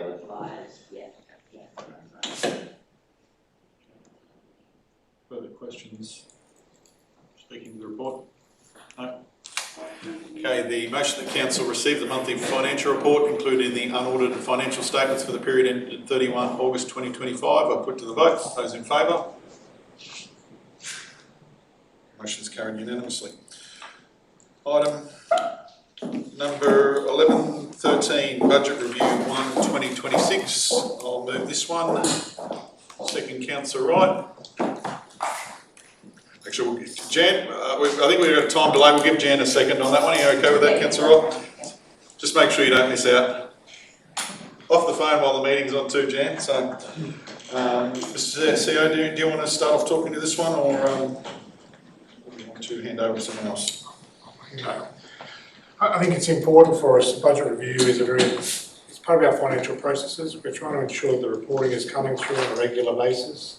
The main discussion in relation to PR1 is in relation to our capital and how it progressed last year and how it's linked to our new capital program. So it just gives you an insight. I'm happy to hand over to our Manager of Finance to run through the detail. Thank you. So we have in front of us today Budget Review 1 for the financial year. So this is a report up until the end of September. Through our budget review process, there's a range of items that we look at when we're assessing how the budget's travelling year to date. So in our first budget review, we aren't proposing any adjustments to the operating position at this point in time. The team have reviewed all of our operational risks in our budget risk register up until the end of September. At this stage, we're not proposing there's any need to adjust the operating budget. So you'll see in Table 1, the operating position will remain the same at the full year operating surplus at 3.6 million. The focus for BR1 is around our capital budget. So a detailed review is undertaken after the end of financial year to identify what capital carryovers need to be recognised from the previous financial year. So at the end of financial year, any unspent capital funds move into a capital reserve and then are required to be released through this Budget Review 1 process as the team work through projects that are carryovers and determine whether 1, they need to proceed, 2, whether they need to proceed in the current year, or 3, whether they need to be deferred into future years. So this budget has seen an increase in the capital budget by 17 million. We started with an original budget of 115 and we're moving to 132 million is what's proposed. So a range of reviews, as I said, have been undertaken by the team to determine around our deliverability and what we can actually deliver during this financial year to align the budget that's being proposed today as closely to that as possible. So you will notice some tables in the report that identify that there's 12.28 million carried over. You will see some reductions in capital and increases in capital as projects that are deferred or brought forward or not continued are recognised through that process. In addition, our remediation, which is in relation to our landfills, there's carryovers of 2.5 million proposed to be recognised. The long-term financial forecast is required to be adopted with a budget review as well. We're required to present full financial statements as is in this report. Changes that you'll notice in the long-term financial forecast relate to recognition of our audited actuals. Because of the timing of the one, we have our actual audited financials to be able to put in there. So you will see some changes, particularly in the balance sheet with opening balances, once we've been through that audit process. Other than that, all of our sustainability ratios remain the same as what we had proposed previously. And I'm happy to take any questions or pass to the capital team if there's particular capital related questions councillors might have. Any questions, councillors? Councillor Finlay? Councillor Clifford? If I'm reading this correctly, did the insurance company pay out on our damaged water tank that got wrecked during Debbie? There's 5 million upon receipt of insurance funds transferred to reserve to be utilised for the delivery of the Cannonbale Reservoir. Just speak to that one. Sorry, man. I'm not aware of receiving any insurance funds for the reservoir. That matter's still in play at the moment. So okay, because we were waiting on insurance to pay out for that damage. So yeah, I think we were. I think this question's come up before, has it not? That we I have asked for, yeah. We were provisioning it for it to be included this financial year, assuming that we were going to get it. But I guess the question is, have we received it or not? And the answer is no. Through the chair, I don't believe we have. So, but if it was my comment correct as well, we were provisioning that we would receive it this financial year. Is that correct? I don't have a certainty of that. I apologise, but I will take that on back notice. to council. For 5 million upon receipt of insurance funds transferred to reserve to be utilised for delivery of the Cannonbale Reservoir project. So through the chair, I might just ask Katie, our coordinator of strategic finance, to just discuss that just a bit more intimate with the details. Would you mind discussing that particular item?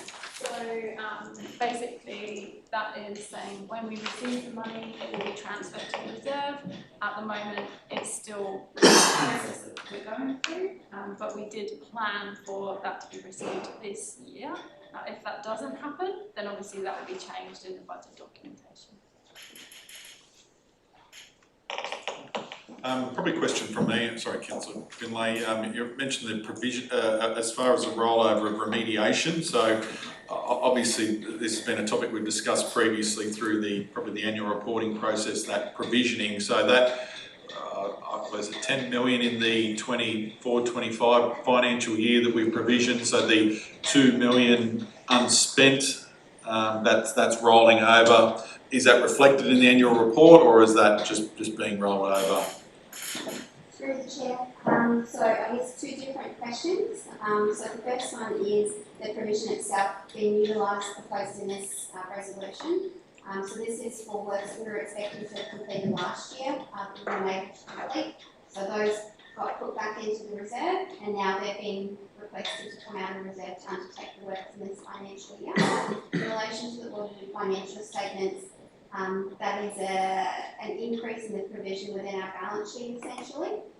So whilst that's not fully cashed back, it's recognising that there's additional funds that will be needed in future years for the landfill restoration. Hopefully that answers your question. Yeah, thank you. Councillor Finlay. Thank you, Mr. Mayor. Mr. Mayor, I was actually going to table this report move the motion to table this report before today's meeting. It was on the basis that I do not recall getting advised of the different types of reserves and the amounts that were in there at the start. However, upon request of the CEO, we've been forwarded information this morning, which is great, which I think we need to probably have a further session just to unpack that a little bit more, to get a bit more understanding of where some of that money's come from into that reserve. And that's been requested, Councillor Finlay. And where we're going for that. So, yeah, happy not to table the report and to I'm going to vote against this report, Mr. Mayor, because it still includes the borrowing of $800,000 for our water fund, Mr. Mayor. which I also thought was going to be part of the BR1 process, but obviously it's going to be part of the borrowing, it's going to be part of the BR2 process. So whilst I support pretty well everything there, I will be voting against this because we have still, the estimated budget is $80 million in our bank at the end of June 2026. So surely, if we can't manage our funds, not have to borrow $800,000 for a piece of water infrastructure, I think we need to review our strategies, Mr. Mayor. Councillor Thank you. Probably just first on the operational side with no changes. We went through the decision on the Saturday morning libraries, moving to a review with the budget. So without operational budget change, does that mean we're continuing business as usual with the Saturday morning operations going forward? Thank you. Capital wise, there's a few things I sent off. Pretty, I don't know, a few $100,000 here and there. Do we need to propose minor amendments or anything within this? There's just some things like the Proserpine bus stop's been duplicated, the money's been moved out of Carlo Drive stormwater into a sewer project, same number, but not that I'm sure everyone's not going through this agenda reading these line items, but things like $500,000 moving from detailed design to Airlie Beach master plan, some of these things being public as they are, even if we just do minor amendments and cement it, but does that upset the apple cart in BR1 if these aren't corrected at this stage, or does business as usual go along, or do we just say minor amendments and we clean up these things we see? Would someone of Blair or Warren like to respond to that? We try and get these resolutions as best we can in relation to them. There is a timing thing in relation to when it is. So we have, even as of a couple of days ago, we were actually re-looking at those. So if the team in Capital is well aware of those, we'll continue to work through those, and obviously in BR2 we'll finalise them further. So I think this is just a timing component of where we are at one particular time. I think probably just I'll comment there if it's okay, Councillor Barman. I think you know, I'm happy to support this here today. I think, you know, we are less than 3 months from when we you know, officially the budget took shape, and I'm supportive of the view that this is, for all intents and purposes, an adjustment for the capital rollover this financial year. In saying that, I think what's important if we're going to go this way is BR2 becomes critical that we get that right, and I would expect that we see that well in advance of it coming to this table to be adopted. So, so I think any of the items that you're mentioning there, they need to be actioned as appropriately by the team to make sure that the wheels are squeaky clean and the BR2 review is as accurate a position it could be at that point in time. So. Yep, I just had Councillor Wright. I might just go to first. Thank you, Mr. Chair. Yeah, just in regards to Councillor Finlay's comments with the borrowings, did you want a chance to respond to that? Like, I was just wondering, is it going to be addressed in BR2? Through the Chair, I can provide a response. So as with the original budget, we are expecting those funds not to be required through borrowings. We're waiting on a number of things to happen before we can transfer the funding source for that particular project. I take Ms. Councillor Finlay's point. However, we will address those in BR2, and I'm hoping all of those ducks align and we can clear this up and not proceed with borrowings. Confirming the councillors, we have not put any application to Queensland Treasury Corporation for borrowings, particularly for that 800, and do not intend on doing so. If that helps. Thank you. Thanks very much. All right, thanks. Just on the spending money, we know money's tight. We've been discussing this morning savings, and it comes to me of this $876,000 further going into pool heaters. And I was down in Mackay, training days, 2 days last week. Last first day they checked beyond what's on the website. They've got 5 pools. The only heated pool is a 15-metre programs pool with special things. There are some 25-metre pools around, but I have to go all the way to the Sunshine Coast before I find a heated Olympic pool. So the stats for the winter quarter at Airlie Beach Lagoon does water temperatures between 19 and 22 degrees. So for me, this is the thing I'm having difficulty with, is not just another $876,000 for 2 pool heaters, but the ongoing operational costs for what is a short winter up here for significant, thousands of people swim. Not all of them are swimming in the early morning, late afternoon, not against blankets holding in the temperature, but when we know how tight money is, this probably won't get my vote, because I just don't see us, with how tight money is. I just can't justify $900,000 in further capital expenditure on top of, we still haven't got a breakdown on where this costs. We're still trying for solar panel projects to offset the electricity that goes into this, or for free swimming pools, and plenty of people still go and splash in the lagoon in the early morning at 19-degree water. It's not ideal, but we are tipping over $130 million capital works. We've had a bite of this pre-me, and that's it. If I have to start making hard decisions, this is one of the easier decisions for me to make. I won't be supporting BR1 with the pools in there, if that's the discussion for now. I'm not. With the pool heaters.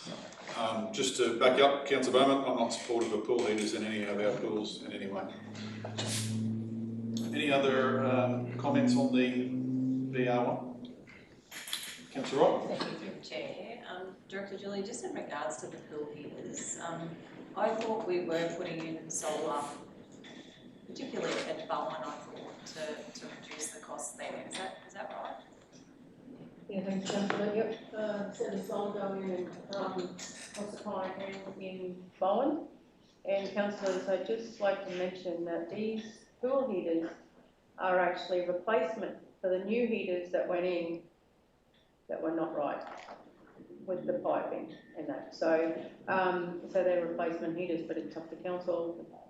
Councillors don't want the heaters, so be it. Tony will take them off the list. But there's solar going in, yeah, for electricity.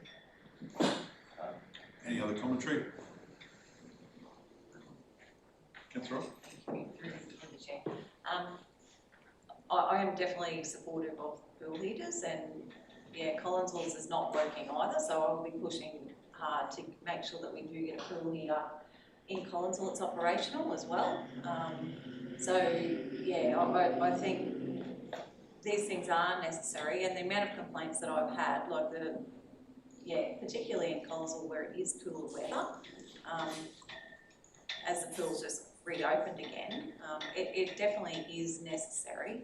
And even for the young, and I've probably said this before, but even for the young kids that are learning to swim, like it just, if they're worried about how cold it is, they're not learning. So I think it is important that we do keep heating the pools for as long as we can.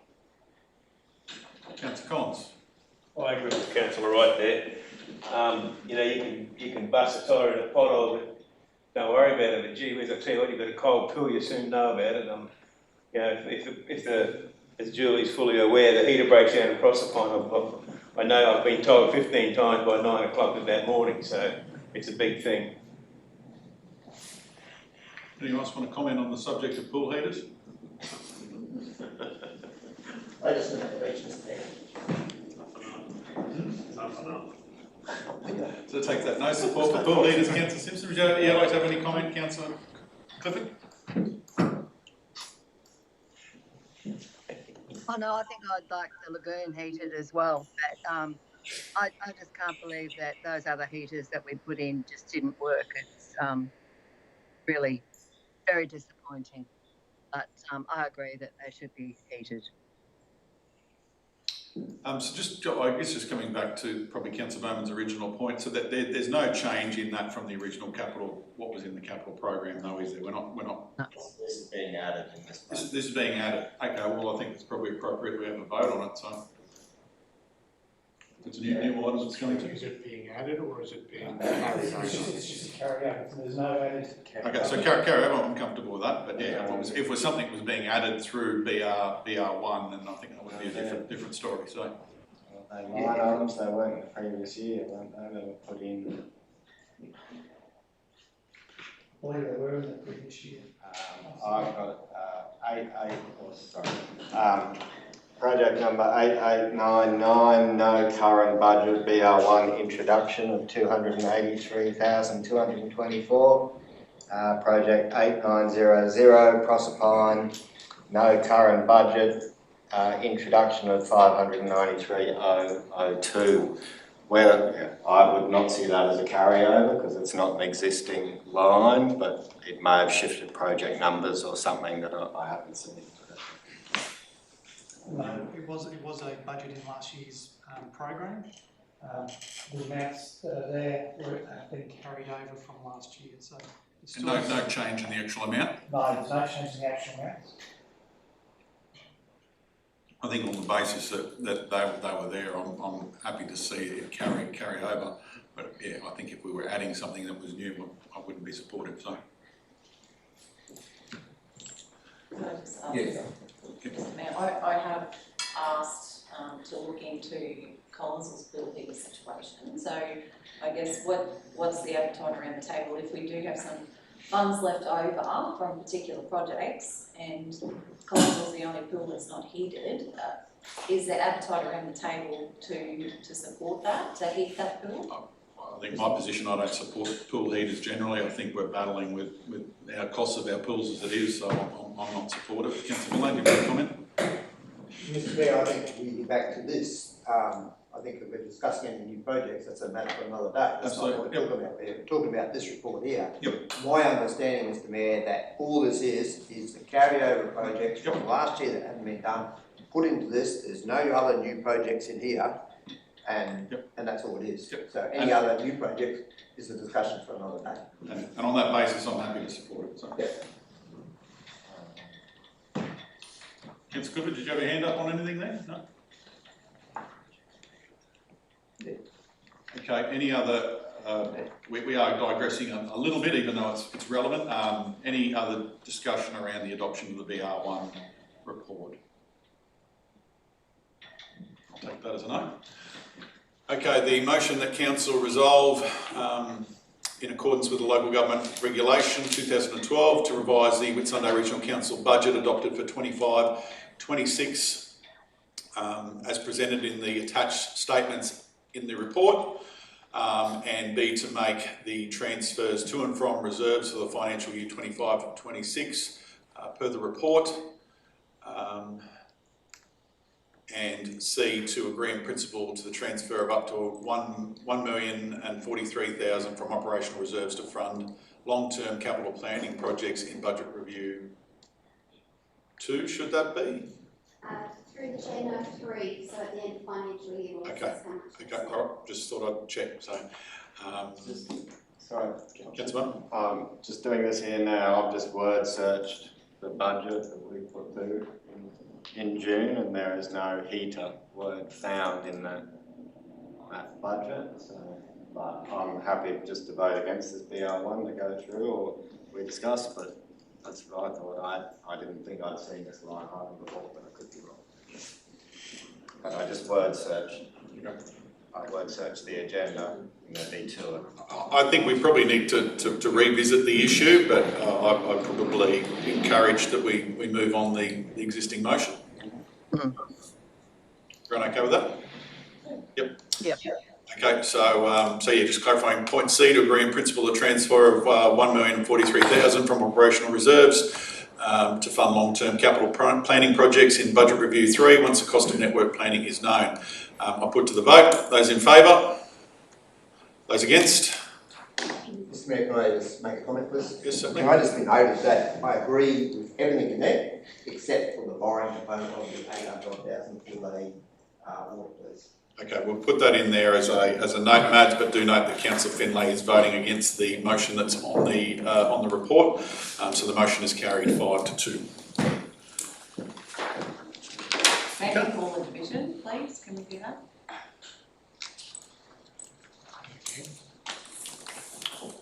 So Councillor Wright requests the division, noting Councillor Finlay and Councillor Bowman are against the motion. Councillor Finlay.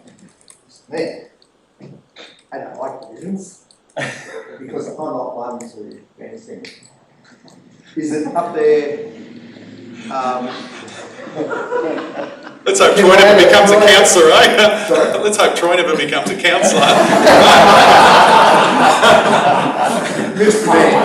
Mr. Mayor, can I see up there what I just said before?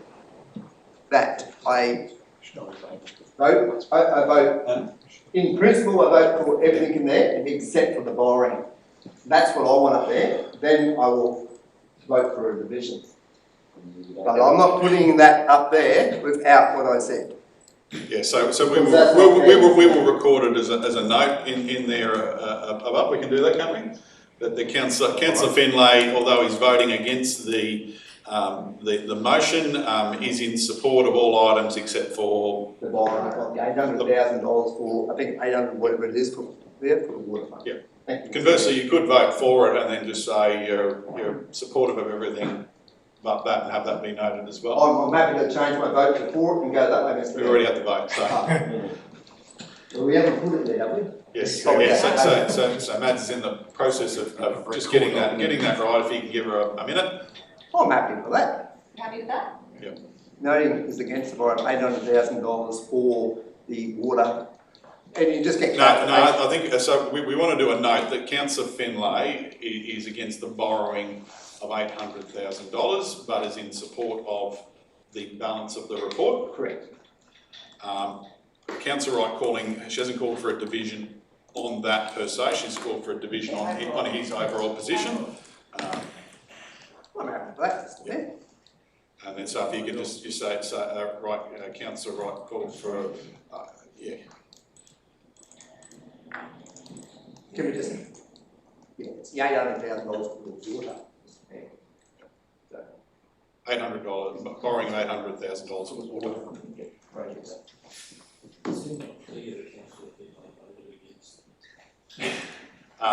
Yeah, so probably if we can remove that first bit of Councillor Wright called for a division, so just have Councillor Finlay notes he is against the borrowing of $800,000 for water, however is in support of the remainder of the budget. Yes.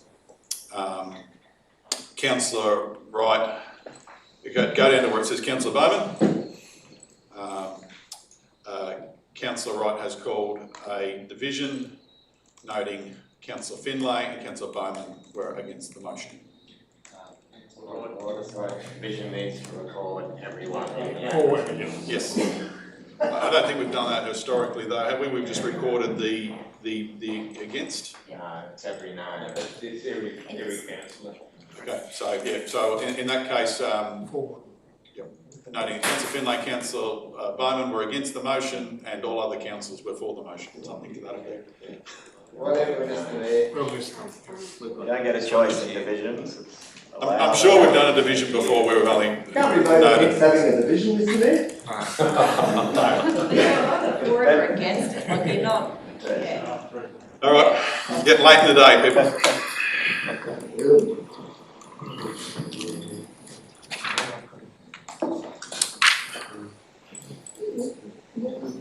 Okay, everyone comfortable with what our notation was recorded there? Yep, thank you. Okay, that's the end of our ordinary report items. Moving on to item number 12, supplementary report items. Our first one is 12.1, the audited financial statement for 24-25 and final management report. Councillor Collins will move, Councillor Wright will second. So from Director to Manager, Leah, would you like to speak to the report, please? So this report back in front of us today is our audited financial statements for the 2024-25 financial year, as well as the final management report from the Queensland Audit Office with the outcome of the audit itself. So our financial statements were signed off by QAO on the 18th of September, and were after being endorsed by the Audit and Risk Committee on the 16th of September. They are required to come through a council meeting for endorsement, including the management letter as it's addressed to the Mayor, which is what's presented today. So, the end of financial year, Council reported a net result for the year of 11.9 million and a total written down value of our assets of 1.4 billion. Represents a $20 million increase as a result of capitalisation of work in progress of our asset base. Council had a budgeted deficit of 3.6 million in BR3, and we ended the year with an operating deficit of just 300,000. This was predominantly due to the receival of a grant in advance that was required to be recognised in that financial year, specifically for our financial assistance grant. Through the external audit process, our independent auditors who partner with Queensland Audit Office have issued an unmodified audit opinion, which is a good position to be in. It means that our financial statements reflect a true and fair position of where council ended the financial year. However, there was a prior period error discovered during the development of our draft financial statements associated with delayed recognition of contributed assets. So these are assets that are handed over to council from developers when they become council's ownership. Through the process of recognition, there was a significant amount that should have been recognised in the prior financial year, hence why it needed to be reported as a prior year error as we restated opening balances to ensure they are recognised in the correct financial year. So these have been reported in the financial statements that you have before you today. Our council's financial sustainability ratios are all within the targeted range for the end of financial year, which is a really healthy position for us to be in. The operating surplus ratio sat at 0.07%, which is above the 0% target set by the department. As I mentioned, predominantly due to the financial assistance grant being received because we were forecasting to have a larger deficit budget position. Queensland Audit Office have reported one significant deficiency through this process related to those developer contributed assets, as I mentioned previously, as well as one deficiency in relation to the timing and sale of disposal of fleet assets. Through this process, management have provided a response on how we can address those deficiencies moving forward, and the Audit and Risk Committee endorsed the position that council was wanting to take moving forward. There were no financial reporting issues raised, and there were two previous matters that were raised in the prior financial year that have now been reported as resolved by the Queensland Audit Office in recognition of the additional controls put in place to the financial statement reporting process. One was in relation to the recognition of our work in progress.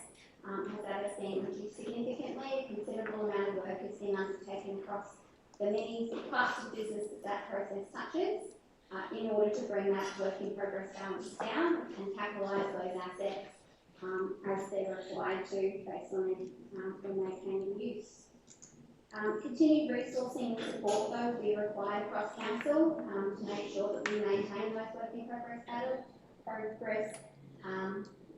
figures. As we just had in front of council at BR1, we have a pretty significant capital program. So as those projects are delivered, they will be required to be capitalised. So we need to stay diligent in respect of that across the business. Council's financial statement maturity process was assessed by Queensland Audit Office, as they do every year, and we've been assessed as integrated, which is kind of middle range for councils. And it demonstrates the quality of our month-end processes as well as our end of financial year close processes. There are a couple items and improvement opportunities that were raised by Queensland Audit Office in relation to additional automation, incorporating that in our financial statement preparation, managing 10 hours of work.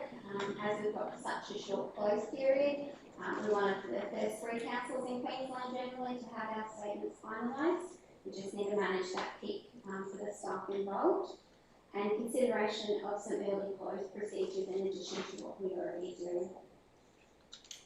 So council will continue to prioritise achieving our sustainability measures moving forward, as is the budget review that was just adopted.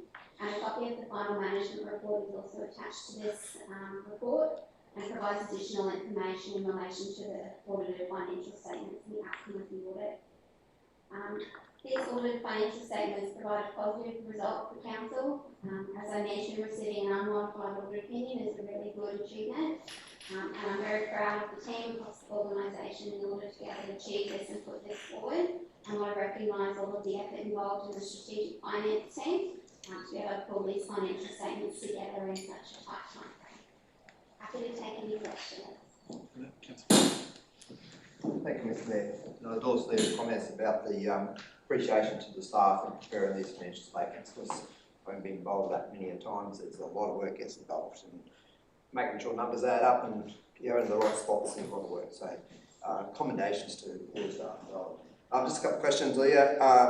The amount of the financial assistance grant for the 25-26 year that was received in June, and also regarding the cash, the unrestricted cash expense cover ratio, noting in note 10 that it was implied to have a note in there about being the investment cash being not investments, but just can you just clarify that that investment cash is also included in the unrestricted cash ratio? Yeah, so the first question, $2.9 million of financial assistance grant was recognised in these financial statements, which is why we entered the position in a much better position than we had budgeted for. In relation to our ratio, so our investments is included in the calculation of that ratio, as is our working capital facility from Queensland Treasury Corporation. So whilst it's in separate notes within the financial statements, it is incorporated into that ratio calculation. Thank you, Mr. Mayor. Thanks, Leah. It's interesting that the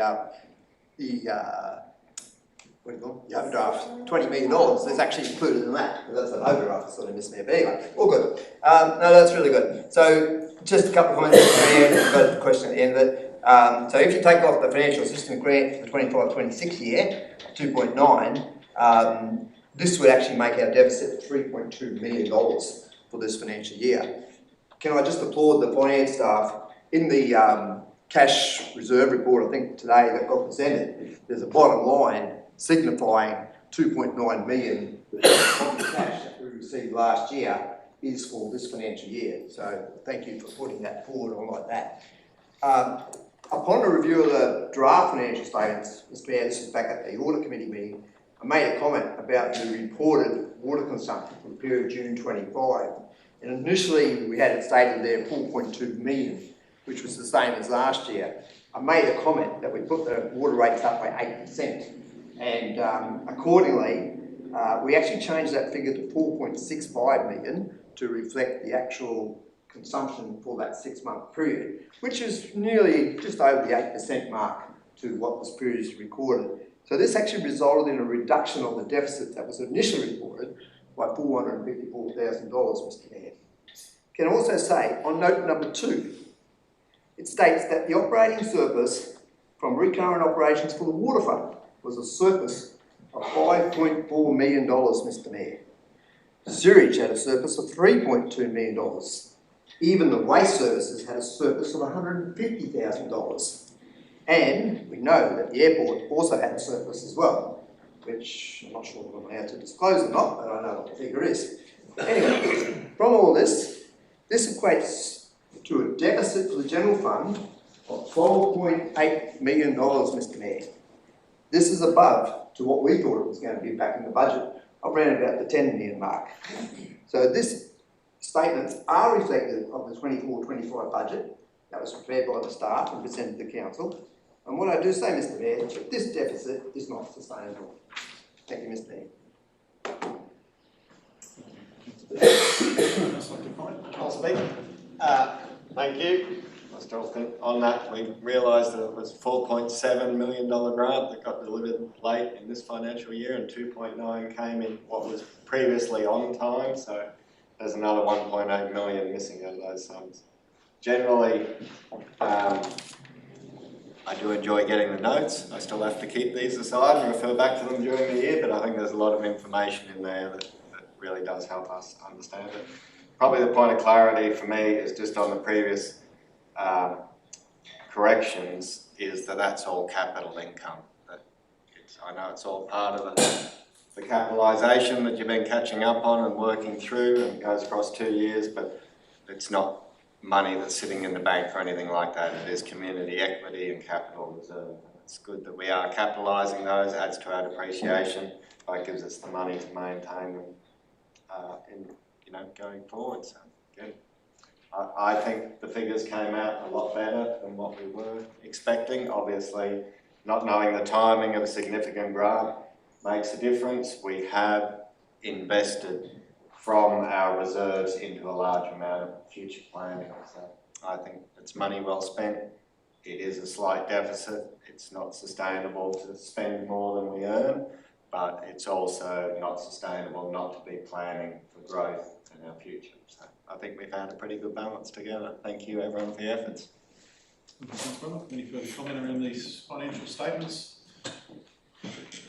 Okay, the motion that Council received the audited financial statements for the 24-25 financial year and the 2025 final management report from the Queensland Audit Office. I'll put to the vote. Those in favour?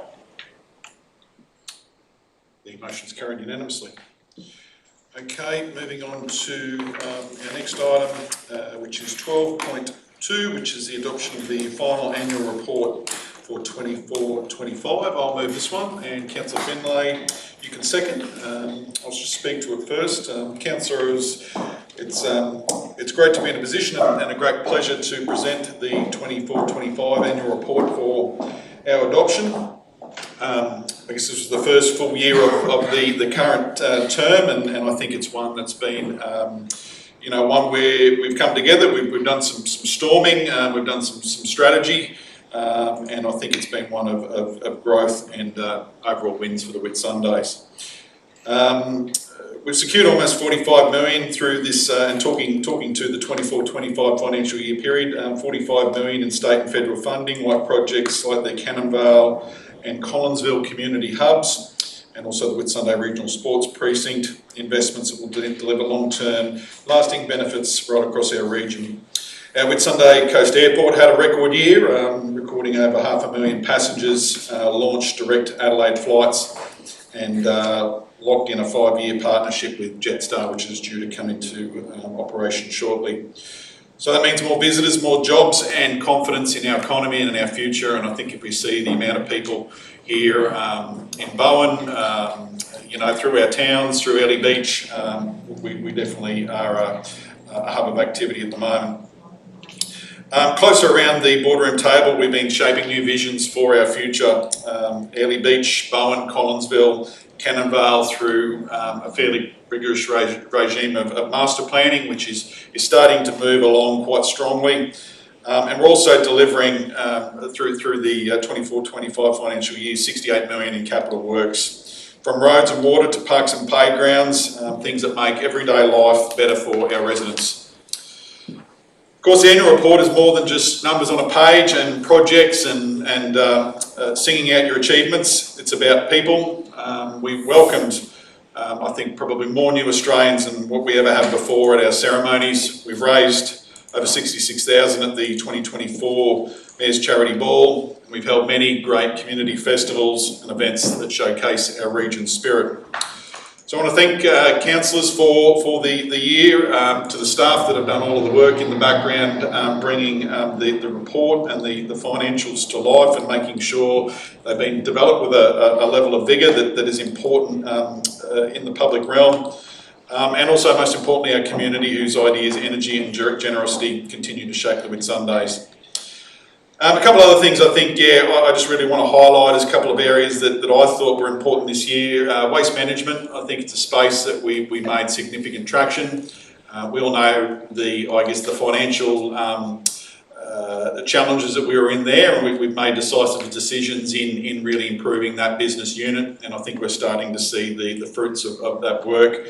I think it's great to see probably the first landfill project in over 5 years delivered. We know how important that was, not just in terms of what our community needs, but also in terms of our own financial sustainability.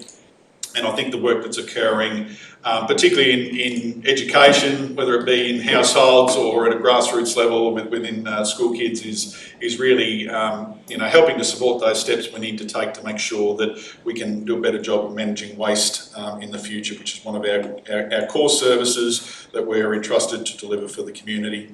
Probably the only other one I just want to point out there is just our work on the housing front. We know how much that's of a challenge that's been for everybody in our community over the last couple of years. We know that there are people that are homeless in our community that are sleeping rough.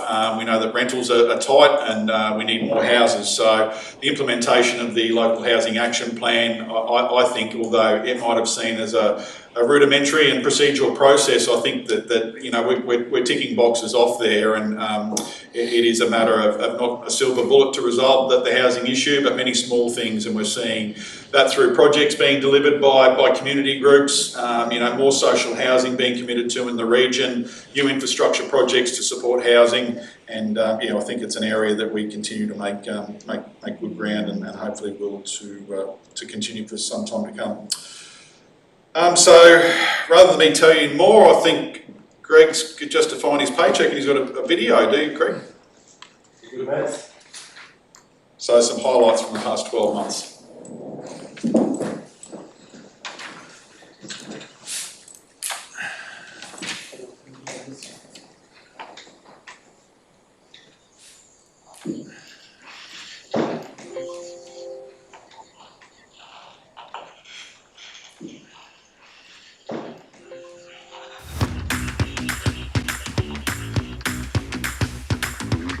G'day Whitsundays. Your council has had a massive year, and here's a snapshot of what we've achieved together. G'day Whitsundays. Delivering events that bring our community together. Here's a snapshot of what planning for the future of our region's growth. Delivering events that bring out investing in the critical infrastructure that supports our communities. Connecting our region to more destinations. Protecting our environment for future generations. Keeping our community safe and informed. Protecting our environment. The Whitsunday Regional Council Annual Report 2024-2025 builds a stronger Whitsundays. The Whitsunday Regional Council Annual Report 2024-2025 builds a stronger Whitsundays. The Whitsunday Regional Council Annual Report 2024-2025 builds a stronger Whitsundays. The Whitsunday Regional Council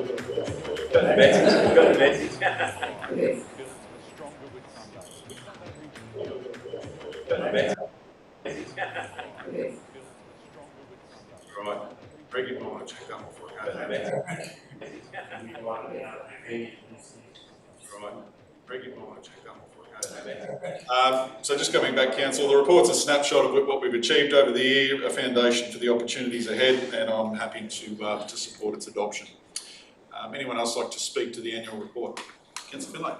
Yeah, thanks. Mayor, I'm sure the other councillors will speak on behalf of their own divisions and across the board. But yeah, amazing year, in first year on the council, and the report on it. But just in respect to, I guess, the Bowen part, Division 6 there, we've had great projects such as some of the sewage and water infrastructure upgrades to start the planning on for the future growth of Bowen, and with particularly the big announcement of the funding of the sewage infrastructure from Bowen South into the sewage treatment plant. You mentioned about the housing, Mr Mayor. That's been well on the agenda, and certainly some opportunities are going to be arising out of some of those discussions. And it's all about strengthening Bowen's livability, support our local families and businesses, and a strong foundation for the town's future. One of the highlights, it's fantastic, the Flagstaff Hills we mentioned earlier in the piece today, I think, as far as the commercial director's report there. As we know, it's got amazing views up there. Now we've got an amazing tenant, amazing cafe, amazing food, amazing venue, and again, it just provides a boost for Bowen and its tourism economy. It's a great example of how we can breathe new life into important community assets while showcasing the natural beauty that we see from Flagstaff Hills. So also, I just want to make mention of even though we haven't adopted it yet, but a lot of the groundwork for the Bowen Master Plan, Bowen Front Beach Master Plan, terrific amount of work has gone into that. Really looking forward to the adoption of it, Mr Mayor, in this year's budget, and we'll obviously put budget figures together later on. But anyway, all overall, yeah, all these achievements, it just shows how council is actually backing the growth in Bowen as well, and across the whole region. So, thank you, Mr. Mayor. Anyone else like to speak to the annual report? Councillor Barton. Thank you. Division 2 got a $15,000 trade sale and 400 metres of bitumen. More than 3. Yeah. I still think it has been a progressive year. I think there is a shift in council. Happy to play part of it, even if we're not getting it all on the ground this year. I think we're setting ourselves up for the growth that's going there. Certainly trying to work with council and for the community. Gave a fair bit of feedback on the annual report. The audited financial statements put in 423 full-time staff. We've still only got percentages in the annual report. I think this is something I'd like to see us, out there with the community. I saw a lady on Facebook saying she heard there's 400 staff in the office. So, that's where I think getting the numbers out there can save some misrepresentation and stuff as well. But I'm very supportive of the report. I think it speaks to a lot of high points and also shows that we are planning and working towards the future. So happy to support it today. Thanks for everyone who put the work in. Greg, even you. Thank you, Councillor. Anyone else that would like to speak? Councillor Rock? Yeah, thank you. Good, Chair. The highlights in Division 4, I suppose, the last year, they're probably more so much needed projects. So one of the ones, and it's actually up for an award now, is the completed works on the high level reservoir out in Collinsville. So yeah, that was awesome. And yeah, it secures the town's water supply for the future, and also the major improvements in Craig's division, or in Collinsville in his area. So definitely the sealing of the runway, lighting and fencing, that was definitely a huge tick. When I first started on council, that was the thing. So I'm really, really glad that we can deliver that. We've got a safe airport now. Also in Bowen, the Mayor cut the ribbon on the Bowen Sporting Complex lights. That was a project that started last year. So yeah, really glad to deliver that. High quality lighting now for different sporting events. So yeah, thanks to the team for delivering that. Yeah, so that's just a few. Yeah, that sums it up. Thank you. Anyone else like to speak to the report? Division 5, it's all happening in Division 5. I know, we don't have that much time. Clarify that I was elected by the good people of Division 5 to represent the region, not just Division 5. Thank you, Councillor. That's a nice point to make. Thank you. Councillor Collins, I think you might have the most premium footpath in the Shire. I was just going to say that because, yeah, I mean, look, yeah, we've got the footpath on Ramage Road. Bit of controversy about it over the place, but we've got it. It's done. There's been a lot of good things happening in the region. It's not pretty stuff, We've had the Kelsey Creek landfill, the water security, and all that sort of stuff. And that's just got to look at. I mean, that's our job. Yep. We're here to look at the future. That'd be nice to go and have all pretty stuff, but the thing is, we're going to look to the next 10, 15 years. And the day with securing the loan for the grant for the water in Proserpine, well, that's only going to help there's a few subdivisions coming in Proserpine, and that's going to boost them, and hopefully one will be able to start get cracking very shortly with that, So it's got to look at the big picture, like Gary said. You're there for the whole region, not just your division. So. Yeah. Acting Director Troy, I don't like to put you on the spot, but I guess just touching on the point there with some of these grants, you mentioned a figure to me the other day as far as what it would save us within our own programs and our LGIP, I believe, something in the order of $9 million, is that correct? Through the Mayor, yes. Early figures that we've looked at, it's freed up about $9 million back into our reserves. So we'll be looking at that and see what opportunities that can present for some other works that have popped up. So yeah, good outcome. We're getting opportunities for growth, plus we're supporting our own infrastructure, so that's a good result. Anyone else like to comment on the annual report? Okay, the motion that council adopt the 2024-2025 annual report as attached in the report and authorise the CEO to make any minor and or cosmetic changes to the annual report as required. I put to the vote. Those in favour? The motion is carried unanimously. That brings us to the end of our ordinary business. We do now have some confidential report items. So can I have a mover to move us into confidential? Move Councillor Collins, second Councillor Simpson. That council close the meeting to the public at 3:54 p.m. in accordance with section 254J of the Local Government Regulations 2012 for closed meetings for the purpose of discussing the following items and the reasons for going into closed session. Report 13.1, write-off rates and charges forfeited lease. Item 13.2, write-off rates and charges forfeited lease. Some technical numbers there, which I won't even try to read. Item 13.3, write-off vacant service charges. Item 13.4, purchase of land, Proserpine Holiday Park. Item 13.5, adjustment lease, Bowen. Item 13.6, adjustment lease, Collinsville. And item 13.7, new lease, Hidden Court Storage Shed. I'll put that to the vote. Those in favour? The motion is carried unanimously.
Okay, can I have a mover and a second to bring us out of confidential? Move Councillor Bowman, second Councillor Clifford, to resume the meeting at 4:37 p.m. All in favour? Carried unanimously. Okay, moving to item 13.1, write-off rates and charges, forfeited lease TL 238322 over lot 31 on K12479. Move Councillor Collins, second Councillor Simpson. The motion that Council resolved to write off the outstanding rates listed in the report, and note that this write-off is being actioned due to extinguishment of Council's legal right to recover rates and charges and forfeiture of lease as advised by the Department of Natural Resources, as well as cessation of land valuation and rate assessments. All in favour? Those against? Okay, the motion is carried 6-1. Councillor Clifford records a division. She just asked to be recorded.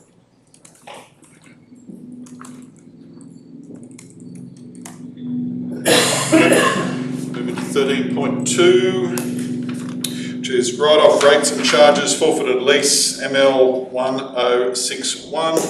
Move Councillor Wright, second Councillor Finlay. Motion that Council resolve to write off outstanding rates as listed in the report. And note this write-off is being actioned due to the cancellation of the lease, cessation of land valuation rate assessments and unlikelihood of debt recovery given the leaseholder's death. I put that to the vote. Those in favour? Those against?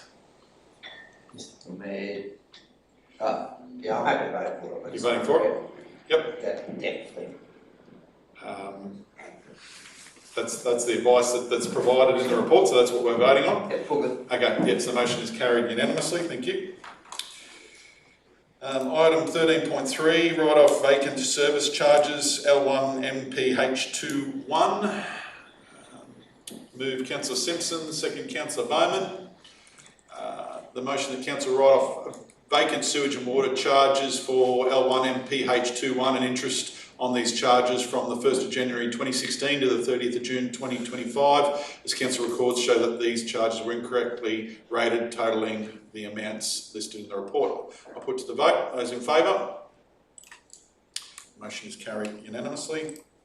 Item 13.4, purchase of land, Proserpine Holiday Park. Got a mover? Move Councillor Finlay. Second Councillor Simpson.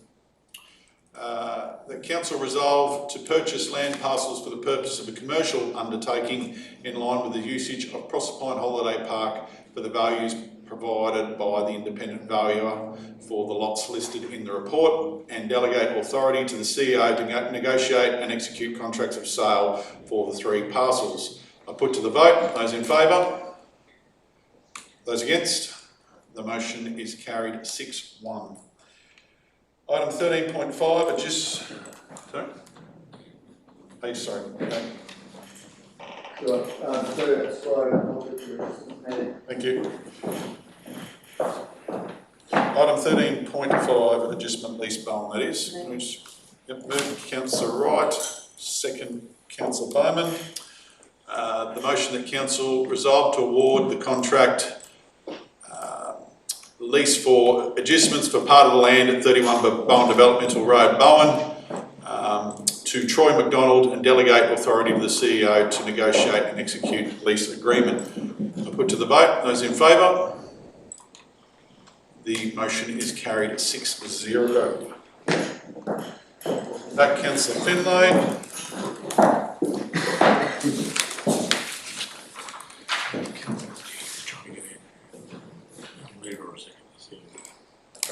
I'll run the meeting. Item 13.6, adjustment lease Collinsville. Moved Councillor Bright, second Councillor Finlay. The motion that Council resolves to award the contract lease for adjustments for part of land at 50 Walker Street, Collinsville, to David Garton Dodd, and delegate authority to the CEO to negotiate and execute a lease agreement. Put to the vote. Those in favour? The motion is carried unanimously.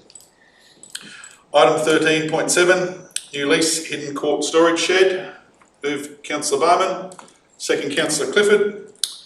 The motion the council resolve to award the contract lease of storage shed located at 5-9 Hidden Court, Cannonvale, and authorise the CEO to negotiate and execute a 5-year peppercorn lease agreement with Whitsunday Triathlon Club. I put to the vote. Those in favour? Motion is carried unanimously. Okay, very good, everyone. Moving to item number 14, matters of importance. Would any councillors like to raise any matters of importance? Think we've had enough? Very good. Jan. Councillor Jan.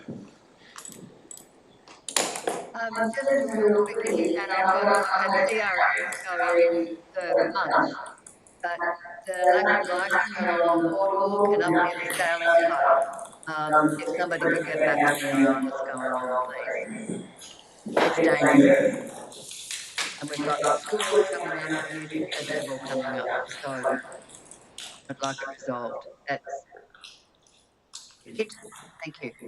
Councillor Clifford, Councillor Finlay? Yeah, very quick one. I'd just like to, thank council for our commitment to supporting organisations that have got volunteers in running events and their activities. We've had a lot of events over the last couple of months and well supported from council, and they have been enormously successful across the whole region. Thank you, Councillor Finlay. Anything further? Okay, nothing further. I'll declare the meeting finished at 4:43 p.m. Thanks everyone for your attendance.